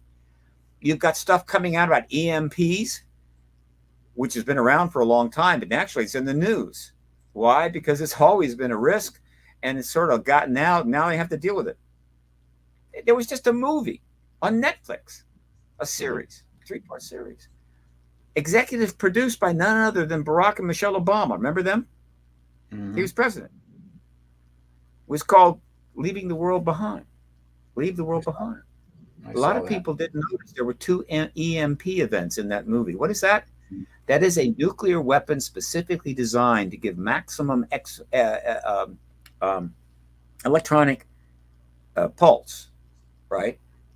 And much less explosion. That blows stuff up, massive pulse. You can make them now so powerful that if one goes off over the United States, it will shut down virtually all of our electrical networks, all of our systems. And this was addressed by an opinion piece by a former Secretary of Defense, I believe, about 5 years ago, just out of nowhere, opinion piece. I think it was the New York Times. I need to find that puppy. Some people are not going to believe this. And this gentleman basically said, we need to really worry about this because if an EMP of the right size were to go up over the United States, still high up, we're talking in orbit, within 1 year, half of the American people would be dead. Now, that could make a very interesting sci-fi book, though there's been plenty of books and series and movies about half of the American people being dead, actually more than that. It's called the post-apocalyptic genre, and the American people can't get enough of it. We watch this stuff religiously because in our subconscious, we know, yeah, that's coming. That's coming. Need to watch Walking Dead, a couple hundred series, learn all the ways to deal with the post-apocalyptic world, how to come together, how to build forts, whatever the hell, we got to figure out how to live because it's coming. You want to know why people eat so much, drink so much, do so much drugs, take so much Xanax, opioids, whatever? The American people are living in a constant state of anxiety over the fact that it could all go to hell tomorrow.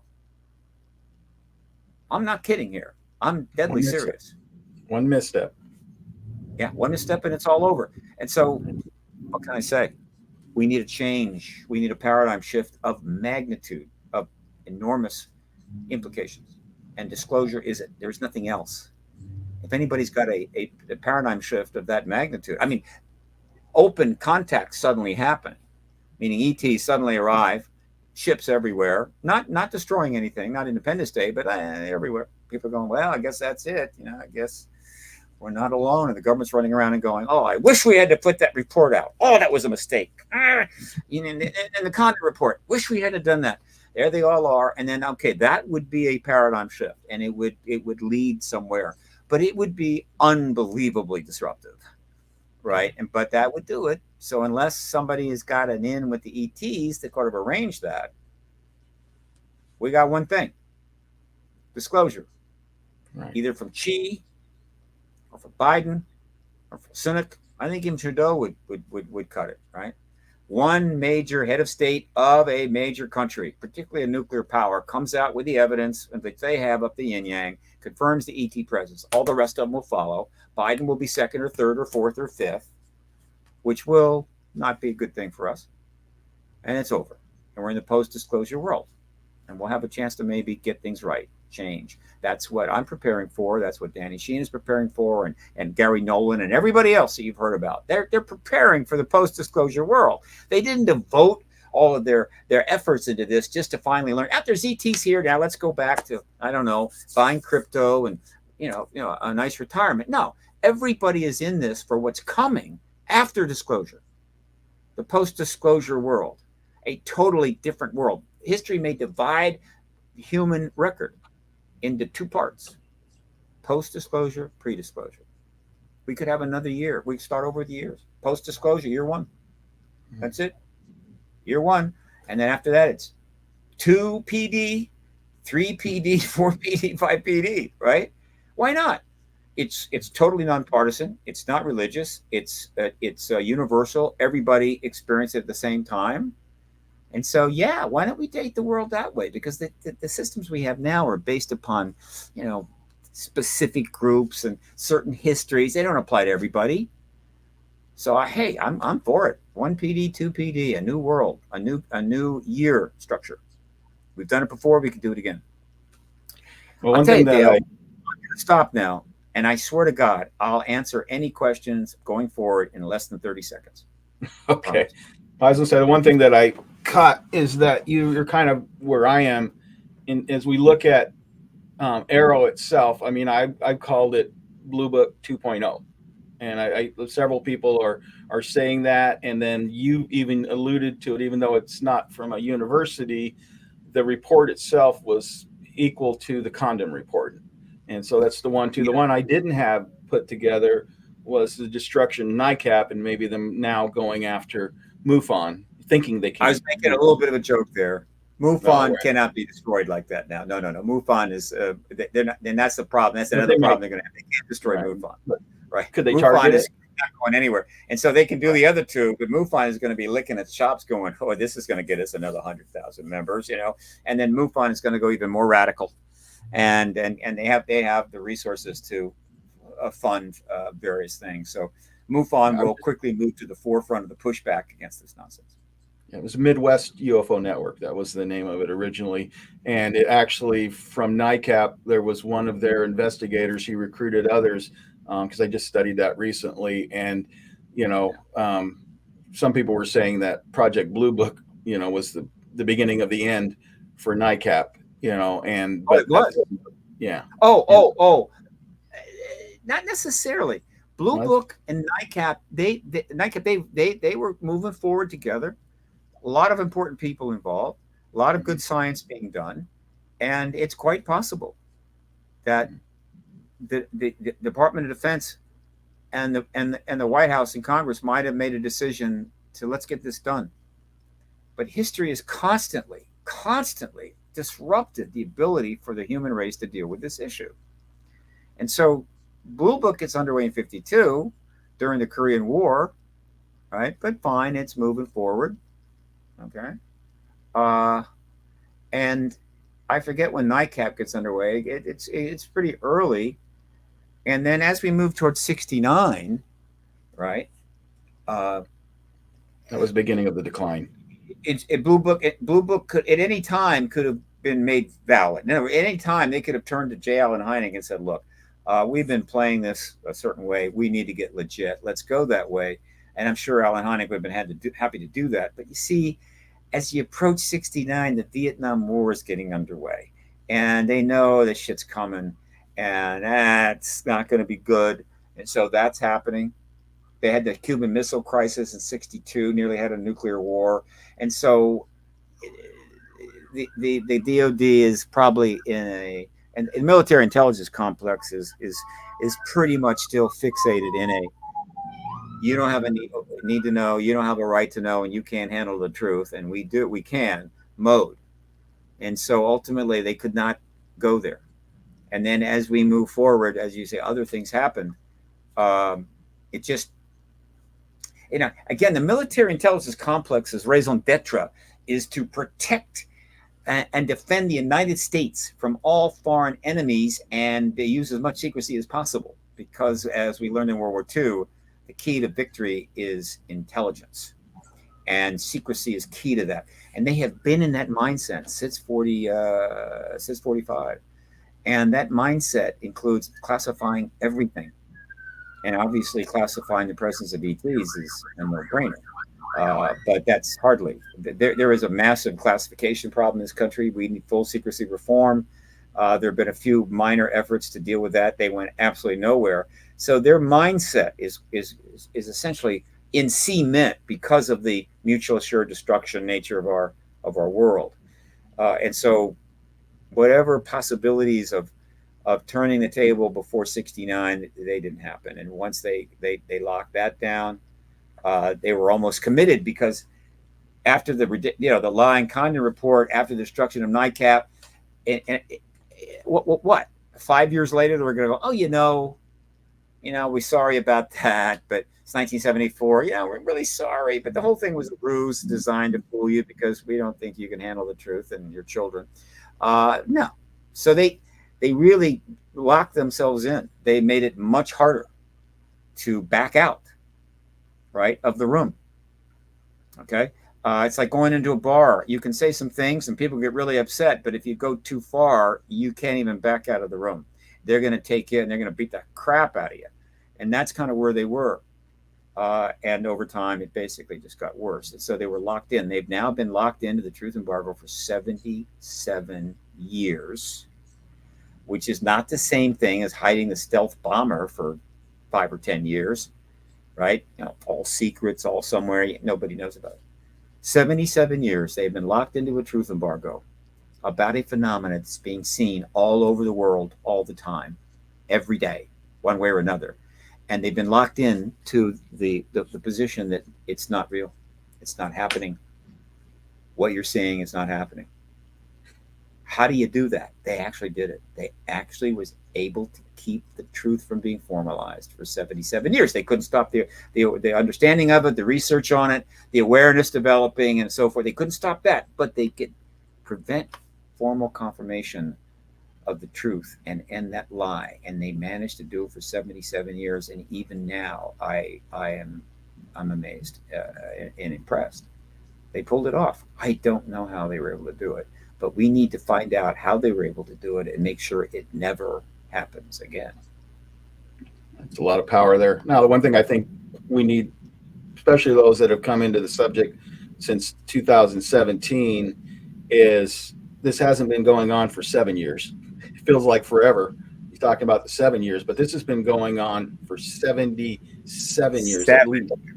Yeah, 77 years at least. And so it's like there's a lot of other people that have been where we are now. The one thing I want to emphasize, because we titled this this podcast, The Empire Strikes Back, Our Next Move. And so you were spelling that out for us, or spelling it out for us, in the sense our next move is hearings. That's what our next move has to be if we're going to win. And the way to execute that move is we got to pound the media, do every media we can, do every podcast we can, contact reporters, everybody that's involved, and someone that has a network, has contacts. The focus should be get to those contacts, get articles done, get interviews, and the message needs to be we need the Senate Intel Committee hearings. Don't get into the grammar stuff of the report. Go to page 2 and say this is ridiculous, and then go to page 18, say that can't be true, and debate that report. Don't even waste your time. That there is a trap there, and they know it. That report is kind of a trap. They are inviting us to spend years trying to disprove every lie in that report and reprove the ET presence, and take all the time you want. Take 20 years if you want. No problem for us. Don't accept that bait. Just take the damn report, stick it in the trash, and get in touch with the media and get in touch with your representatives of Congress. Use it as a rally cry. I have a couple things I think that will encourage you. This one, I don't know if you can see it or not. Can you see the comment on the screen? Yes. That's from my lovely wife, Kelly. And she says, I'm listening. Steve really explains things well, and Star Wars is the best. And I just want to say thank you, honey, for that. Here's another one that I think will encourage you. It's from Grumpy Old Sod in a Cellar. He says, I was having a really bad day. Then I saw this with the great man himself. Steve is my favorite on this subject, always upbeat and carefully thought out. And so I thought that would inspire you a little bit to realize, because I hear that all the time. When I announce I'm going to have you on the podcast, there are people that have just come out and you have nothing but good to say about you. We probably should, though, before we close this up, we probably should look at a few of the things in the AARO. Were there some things you wanted to touch, or do you want me just to hit a few things and close this podcast out? You know what I just said? You know what I just said, Dale? What's that? Well, I'm one because I'm a huge fan of Bob. Oh, you're saying throw it in the garbage, ignore it, don't worry about it. I'm going to go there. All right, here's what I do. For 30 years, a number of SAC-based officers, including Bob Salas, have been trying to get in front of a committee, a congressional committee, to provide the firsthand experience they had when our missiles were shut down while a UAP, quote unquote, was hovering over the base. It happened a number of times, starting in '66, I think. Not coincidentally, shortly after the Cuban Missile Crisis. We had the Cuban Missile Crisis. We almost had a nuclear war. At the time, we thought it was close. Later, when we learned more about the circumstances, we realized we were much closer than we thought. So we could have easily had it. It's only a few years later that suddenly ETs are coming down, hovering over nuclear missile sites and turning all the missiles off. Does anybody think that's a coincidence? Right? So Bob Salas has been trying to get in front of the committee for 30 years. Nothing. Why? The nuclear witness testimony is some of the most difficult and challenging, if not the most challenging of all. And of course, they testified. They've given press conferences. Robert Hastings wrote the book. They did the documentary. They've been pushing it out there for years. Very powerful stuff. What could the DoD do? And I'm sure they're not happy about it. Their options are few. They could start murdering all these SAC-based officers, right? Trouble with that is that, well, that's not going to be good for morale in the Strategic Air Command. A lot of people working there would be very unhappy about that. If suddenly SAC-based officers, all of whom had talked about a particular thing, are suddenly flying out of windows, like in Russia, and what have you. That's one possibility. They can't do that. They could try to discredit them, showing that all of the SAC-based officers that were trying to testify about the shutting down of the missiles were actually all part of a communist-inspired pedophile ring, and they were doing that to cover for it or somehow. Now that wouldn't go well. You know what they did? They just ignored them. In other words, let's just pretend they don't exist. Never respond. Never say anything.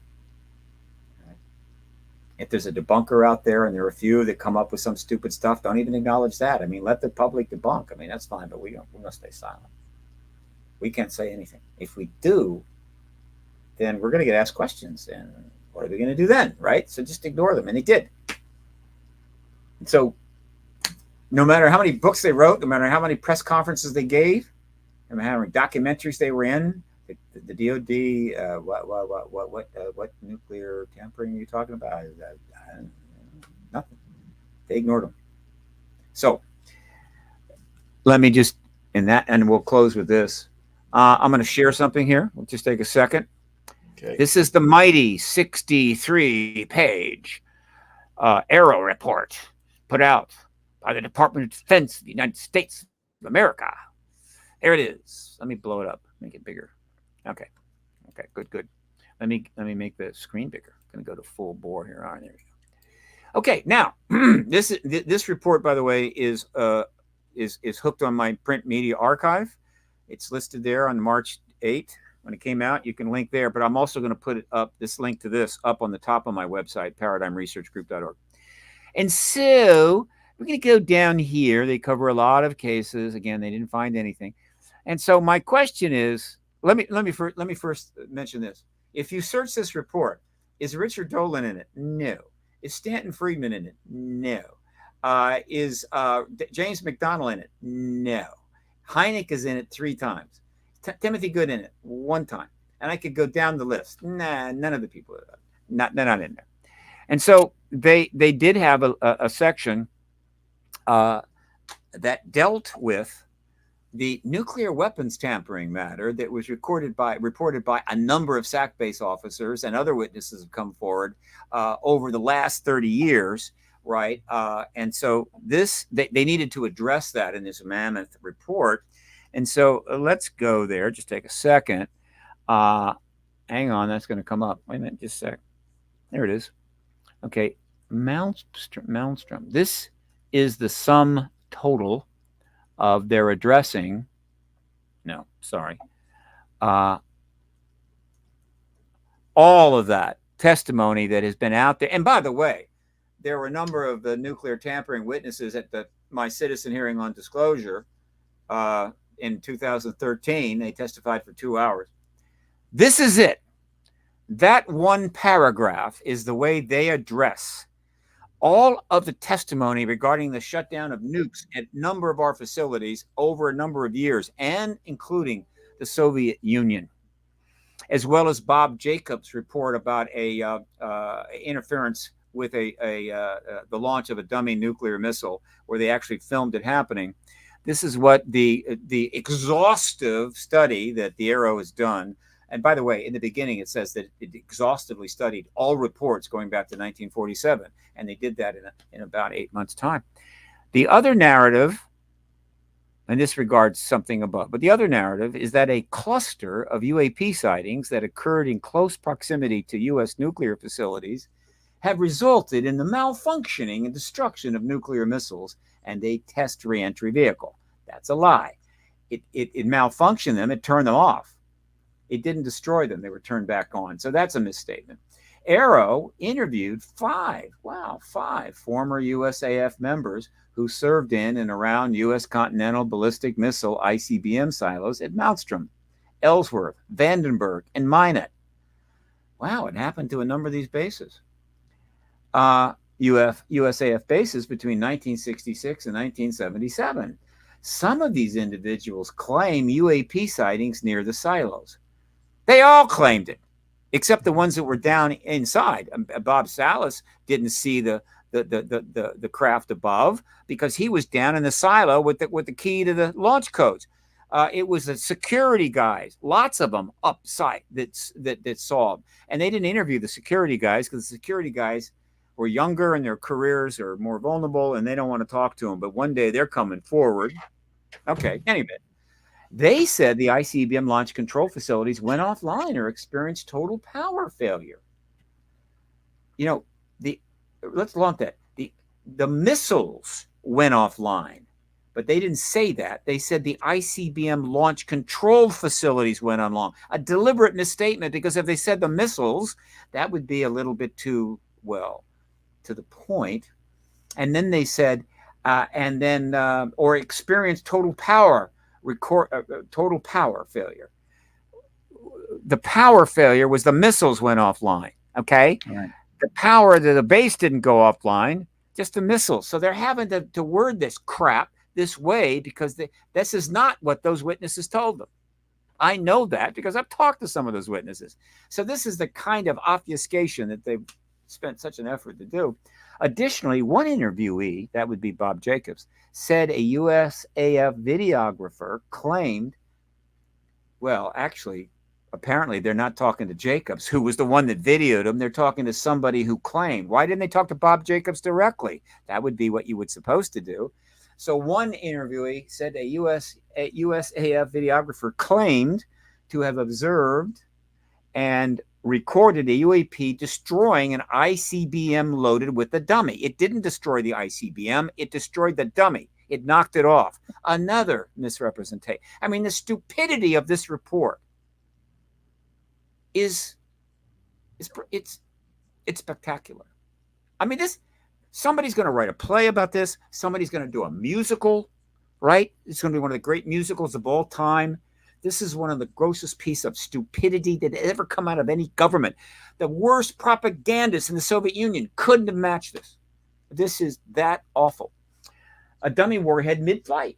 AARO is researching U.S. and adversarial activity related to these events, including any U.S. programs that tested defensive ballistic missile capabilities. Now, that's the sentence that should have people running for the Xanax. Because you see, this basic report is about how there is nothing to this. They then mention that there's some things that happen to our ICBMs and so forth, but they don't have the balls to come up with a conclusion and say there's no indication whatsoever that this could have anything to do with ETs. What they said is AARO is researching. It is U.S. and adversarial activity related to these events, meaning we haven't actually finished the research on this. We're trying to maybe determine that it had something to do with U.S. activity, but we haven't done that research. And including any U.S. programs that tested defensive ballistic missile capabilities. I guess, checking programs involving ballistic missiles related to the fact that there was at least one video of them being the dummy warhead being knocked off. In other words, you're basically saying we haven't come to a conclusion yet. We haven't done the research yet on probably some of the most significant evidence in the entire history of the UFO or ET phenomena. And they wrote that without throwing up or having a brain aneurysm. And that's the sum total of everything, the intensively researched, massive effort of AARO to study all government-related activities or indirect or direct government-related activities on this subject going all the way back to 1947. All I can say, folks, don't read this. Don't do it. If you do, you want to lock yourself in a room, no children, no pets, no spouse. You want to have a Xanax at arm's length, and you want to read carefully and slowly. Breathe, right? Don't hold your breath. Just breathe and understand. As you read the 65-page report, there's going to be several places there when you're going to be seconds away from having a stroke, okay, and dying right there in a chair. So it's up to you. You want to take the risk, go for it. But I'm telling you, this is a complete, outright piece of shit. Now, the one thing that I've heard a lot of people say is, it's the thing that even some of us are admitting, there's a bunch of it that is misidentification, but we don't care about the misidentification. What we want to know is about the other stuff. And you brought up a good point. I hadn't gotten that far to see the Ellsworth and Maelstrom and all that stuff. That one they did not dismiss the way they did a lot of other ones, and that's probably because there's just too much evidence out there, huh, Steve? Yeah. It's hard to fully assess their reasoning. It's so awful. Hang on, I'm trying to get you back up here. I've kind of lost you. Just a second. I want to get my video back up. Where'd you go? Is it here? No. Is it here? Nope. Nope. I got so many things open, right? It's ridiculous. Okay, hang on. Go here. That's technology for you. There we go. Hello. No problem. I'm back. Get us back together. Again, this is. Well, the truth embargo is built on dozens of logical fallacies, and one of the things they do is this: 50 reports come in about 50 different events. The government is able to study one of them and actually show that it was a balloon, and then immediately says that all the 50 events are bogus. Exactly. And people go, "Oh, you studied something? Yeah, we studied it." It's all bogus. Okay, thank you. But what they don't say, oh yeah, we studied one, and since it's bogus, the rest, which are separate events, have. So that's one of the logical. They use them all. They use every logical fallacy that it's out there to prevent the truth, the confirmation, and whatever. And if you buy it, they'll give it to you. But the number one thing that supports them is that over the years, simply not enough people really could engage this and know about it. But that's changed. The technology has now made this kind of stuff accessible worldwide. That's what's changed, and they haven't figured that out yet, and they're going to pay for that. Okay. Well, let's kind of sum this up, and then we'll close it out. This isn't 1969. Let's start off by saying that. We have to remember that this report's not the end of the story, and I've got a person that I trust who's basically telling me in a few months there's going to be something happening that will be big, and this is a person that I trust absolutely. And then on top of that, we have to do what Steve said: go to ShiftStorm. Is it shiftstorm.com? Is that what it is, or is there something else in that too? Shiftstorm.org. Don't forget the F. Okay. Get rid of the com. Paradigm Institute.org. All right. And then what was the new one by Danny Sheehan? That's newparadigminstitute.org. Okay. Soul Foundation. I don't know if they're doing activist stuff yet. They might be, but check it out. Soul Foundation. So our next move is to get involved, to try to make sure that this next hearing comes out in the Senate. Our job is to not be demoralized, not to be discouraged, but use this report, not just for the circular file, but use it as motivation to get up and do something. Don't just sit around hoping that things will change, because they won't. It's only going to change when we get active, and Steve has laid out a way we can do that. And so that's our next move. Correct? And people are doing that. They are doing that, really. I mean, I'm not too worried. I mean, it's not like I'm thinking, well, if I don't say this 1,000 times. No, people are doing it. They don't even need me to tell them. But I'm happy to tell them anyway. The point is that no. The blowback on this it's not going to take a few years. It's going to take a few weeks, and it's going to be pretty intense. So there you go. I'll be doing podcasts. I've got them lined up all the way through the rest. Well, I mean, I'm gonna probably be averaging 15 to 20 podcasts a month going forward. And keep your fingers crossed. I might get a call from News Nation. That would be nice. That'd be awesome. So, but some more promos, and then we'll wrap up. One, the timing of this is going to be better. The 10th anniversary of Contact in the Desert, a major conference, is on May 30 to June 3. Again, this year at the Renaissance Hotel in Indian Wells, Deluxe Hotel. We anticipate about 3,000 people, 65 speakers, 6 tracks. It's going to be a big event because of the energy that's developing and all that's going on. We're going to be addressing disclosure. We're going to have a few Hollywood celebrities there as well, because there's a lot of interest in Hollywood on this subject now. So if you want, you need to go. Now, you can buy your ticket whenever you buy your ticket, though. The sooner you buy, the cheaper it is. But if you want to be at that hotel, you got to book your room now. Don't wait till the end, because it won't be there. May, isn't it? It's May 30.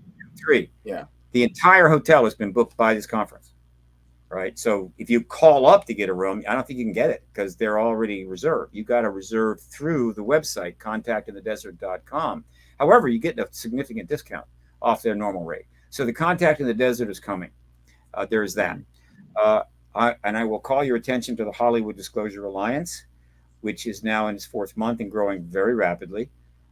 It was founded by myself and Daniel Harari, a Hollywood publicist, longtime Hollywood publicist, HollywoodDisclosureAlliance.org. And it is being set up for one reason: as a nonprofit, non-commercial, charge nothing, no subscription charge, no attendance to event charge, nothing. It is going to be funded as a 501(c) nonprofit, and it's all about one thing: helping UAP people and film entertainment industry people find each other quickly and make content. They can make all the deals they want. Nothing to do with HDA. That's on them. They can make deals, interact, do docs, what have you. write books, doesn't matter. We're trying to identify them because these two groups have been walled off, not completely, but walled off all these decades by the truth embargo, right? So you're a UAP person, you want to go to some hotshot in Hollywood. Hey, I'd like to do a documentary. UFO stuff. I go away. Well, that's changing fast, and that's good, and it's going to continue to get better. But we're trying to accelerate the process. So Hollywood Disclosure Alliance now has 120 members, about 50 founding members in the Hollywood realm or the film industry realm, 50 in the UAP realm. Some people are in both, but we picked the most appropriate one. We're going to be 200 members pretty soon. And we are a 501c3, and we are now accepting donations. It's right there on the website, got a donate page.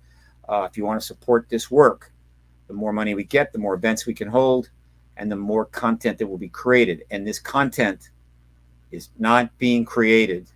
And the goal of the HDA is not to prove the extraterrestrial presence. That's been proven. It is to get ready to create the content that the world is going to demand once the confirmation has happened. We're talking about the post-disclosure world. And I assure you, Hollywood is more than ready to cash in on the post-disclosure world. They're already starting. I'm not going to take credit for that because these are smart people. They kind of figured it out, but it's got to go to a much, much broader spectrum. But just to give you a taste, about 2 years ago, one of the biggest people in Hollywood, J.J. Abrams, who runs Bad Robot Studio, and just look at their filmography. All right, they put together a nonfiction series called UFO. Put it up on Showtime. They did not get the proper consulting. They did not consult with the right people in the field, our field, and so they screwed up one of the sessions, one of the episodes. It could have been avoided, but you don't want to cross those streams. Highest rated series in the history of Showtime. And then just a few months ago, the man himself, Steven Spielberg, put out a non-fiction series on 4 very important cases called Encounters. Huge ratings on Netflix. But once again, his people did not consult with the people that know this history and this field.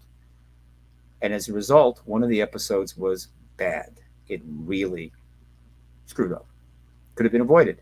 So the Hollywood Disclosure Alliance wants to get all these people talking to each other so that we can get the content right, we can get the information right, and we can make it spectacularly wonderful to watch so that the world will be educated about the ET presence post-disclosure as quickly as possible. That's what the Hollywood Disclosure Alliance is all about. And that's about all I got. No, there's conferences, other conferences coming up. I'm going to have them uplisted on my website, paradigmresearchgroup.org. I want to particularly mention the MUFON Symposium. I think it's September. It's going to be big. MUFON is rocking and rolling. So MUFON Symposium. And also in July, there's going to be, I think, a particularly energetic celebration at the Roswell Festival. And I haven't been asked to speak, but they may call me. The point is that that's maybe a good year to go to Roswell for the festival. They get better and better at it, and they're trying to do a great job. The museum has gotten better. I haven't been to it in a long time, but I understand it's really getting really nice. And so Roswell Festival, that's in early July. And there's some other events happening too. So we're not going away. The AARO Report is not taking us out. It's just a bump in the road. That's what people need to hear, honestly. Now, the one thing I appreciate about private organizations like yours, and then the ones that you mentioned with Soul and the one Sheehan's doing and stuff, is the government has no control over those, and a lot of times, to get where we want to get, we're going to need the government. But what I like about the private sector is that there's nobody can shut you up, nobody that can tell you what you have to say and what you can't say. So I appreciate the work that you're doing. I appreciate you being back on the podcast again, Steve. Like I said, always my highest rated podcast. And so I just want to thank you. I want to remind everyone who's watching, if you haven't done so, I'm going to ask that you go ahead and subscribe. Go ahead, hit that like button, and you'd even help me out a little bit more by sharing it. This episode, I'd really appreciate that too. Once again, Steve, thank you for coming on. Look forward to watching the other episodes that you're going to be doing, and you just keep doing the good work. In a way, we're both doing the same thing. We're trying to promote this in our own way, and advocacy. You've definitely been at it longer and have a much stronger voice, bigger voice than I do. But ultimately, that's why I do what I do as well, to help us get to disclosure. So Well, thank you, for Dale. coming. Thank you, Dale. I and my longtime mentor, the Tasmanian Devil, who taught me everything I need to know about high quality activism, salute you, sir, and look forward to my next visit. So when are you going to loan him to me? We can talk. Okay. Bye. All right. Okay, guy. Bye. You too. Bye.